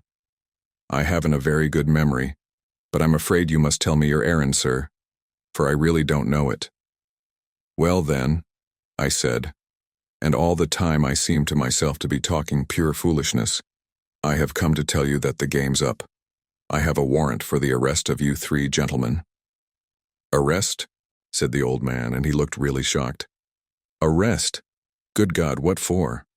"For the murder of Franklin Scudder in London on the 23rd day of last month." "I never heard the name before," said the old man in a dazed voice. One of the others spoke up. "That was the Portland Place murder. I read about it." "Good heavens, you must be mad, sir. Where do you come from?" "Scotland Yard," I said. After that, for a minute, there was utter silence. The old man was staring at his plate and fumbling with a nut, the very model of innocent bewilderment. Then the plump one spoke up. He stammered a little, like a man picking his words. "Don't get flustered, uncle," he said. "It is all a ridiculous mistake, but these things happen sometimes and we can easily set it right. It won't be hard to prove our innocence. I can show that I was out of the country on the 23rd of May, and Bob was in a nursing home. You were in London, but you can explain what you were doing." "Right, Percy. Of course that's easy enough. The 23rd. That was the day after Agatha's wedding. Let me see. What was I doing? I came up in the morning from Woking and lunched at the club with Charlie Simons. Then, oh yes, I dined with the fishmongers. I remember, for the punch didn't agree with me and I was seedy next morning. Hang it all, there's the cigar box I brought back from the dinner." He pointed to an object on the table and laughed nervously. "I think, sir," said the young man, addressing me respectfully, "you will see you are mistaken. We want to assist the law like all Englishmen, and we don't want Scotland Yard to be making fools of themselves." "That's so, uncle." "Certainly, Bob." The old fellow seemed to be recovering his voice. "Certainly, we'll do anything in our power to assist the authorities, but this is a bit too much. I can't get over it." "How Nellie will chuckle," said the plump man. "She always said that you would die of boredom because nothing ever happened to you, and now you've got it thick and strong," and he began to laugh very pleasantly. "By Jove, yes, just think of it. What a story to tell at the club. Really, Mr. Hannay, I suppose I should be angry to show my innocence, but it's too funny. I almost forgive you the fright you gave me.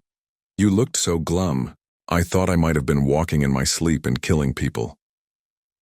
It couldn't be acting. It was too confoundedly genuine. My heart went into my boots, and my first impulse was to apologize and clear out. But I told myself I must see it through, even though I was to be the laughingstock of Britain. The light from the dinner table candlesticks was not very good, and to cover my confusion I got up, walked to the door and switched on the electric light.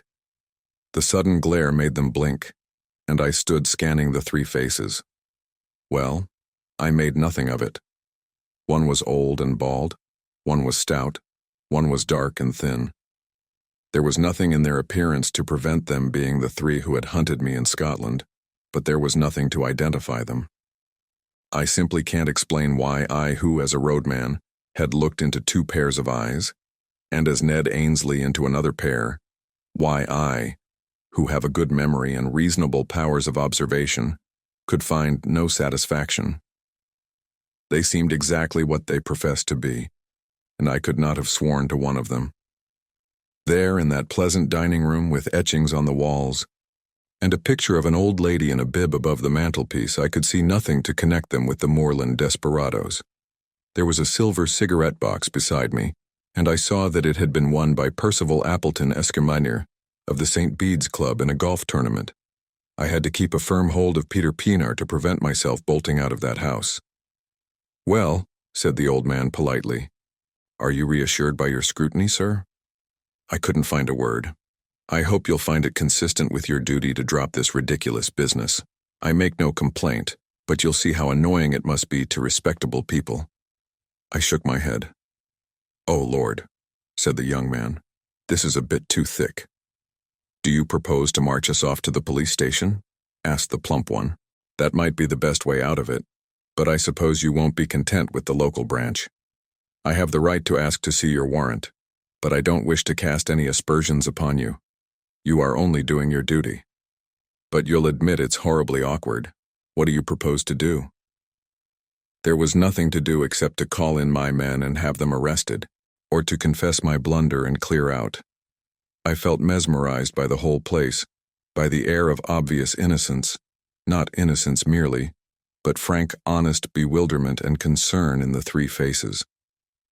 Oh, Peter Pienaar, I groaned inwardly, and for a moment I was very near damning myself for a fool and asking their pardon. Meantime I vote we have a game of bridge, said the plump one. It will give Mr. Hannay time to think over things, and you know we have been wanting a fourth player. Do you play, sir? I accepted as if it had been an ordinary invitation at the club. The whole business had mesmerized me. We went into the smoking room where a card table was set out, and I was offered things to smoke and drink. I took my place at the table in a kind of dream. The window was open and the moon was flooding the cliffs and sea with a great tide of yellow light. There was moonshine, too, in my head. The three had recovered their composure and were talking easily, just the kind of slangy talk you will hear in any golf clubhouse. I must have cut a rum figure sitting there knitting my brows with my eyes wandering. My partner was the young dark one. I play a fair hand at bridge, but I must have been rank bad that night. They saw that they had got me puzzled, and that put them more than ever at their ease. I kept looking at their faces, but they conveyed nothing to me. It was not that they looked different. They were different. I clung desperately to the words of Peter Pienaar. Then something awoke me. The old man laid down his hand to light a cigar. He didn't pick it up at once, but sat back for a moment in his chair, with his fingers tapping on his knees. It was the movement I remembered when I had stood before him in the moorland farm, with the pistols of his servants behind me. A little thing lasting only a second, and the odds were 1,000 to 1 that I might have had my eyes on my cards at the time and missed it. But I didn't, and in a flash, the air seemed to clear. Some shadow lifted from my brain, and I was looking at the three men with full and absolute recognition. The clock on the mantelpiece struck 10 o'clock. The three faces seemed to change before my eyes and reveal their secrets. The young one was the murderer. Now I saw cruelty and ruthlessness where before I had only seen good humor. His knife, I made certain, had skewered Scudder to the floor. His kind had put the bullet in Carolides. The plump man's features seemed to dislimn and form again as I looked at them. He hadn't a face, only 100 masks that he could assume when he pleased. That chap must have been a superb actor. Perhaps he had been Lord Alloa of the night before, perhaps not, it didn't matter. I wondered if he was the fellow who had first tracked Scudder and left his card on him. Scudder had said he lisped, and I could imagine how the adoption of a lisp might add terror. But the old man was the pick of the lot. He was sheer brain, icy, cool, calculating, as ruthless as a steam hammer. Now that my eyes were opened, I wondered where I had seen the benevolence. His jaw was like chilled steel, and his eyes had the inhuman luminosity of a bird's. I went on playing, and every second a greater hate welled up in my heart. It almost choked me, and I couldn't answer when my partner spoke. Only a little longer could I endure their company. "Whew, Bob, look at the time," said the old man. "You'd better think about catching your train. Bob's got to go to town tonight," he added, turning to me. The voice rang now as false as hell. I looked at the clock, and it was nearly 10:30. "I am afraid he must put off his journey," I said. "Oh, damn," said the young man. "I thought you had dropped that rot. I've simply got to go. You can have my address and I'll give any security you like." "No," I said. "You must stay." At that, I think they must have realized that the game was desperate. Their only chance had been to convince me that I was playing the fool, and that had failed.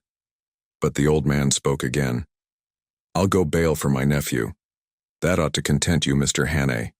Was it fancy, or did I detect some halt in the smoothness of that voice?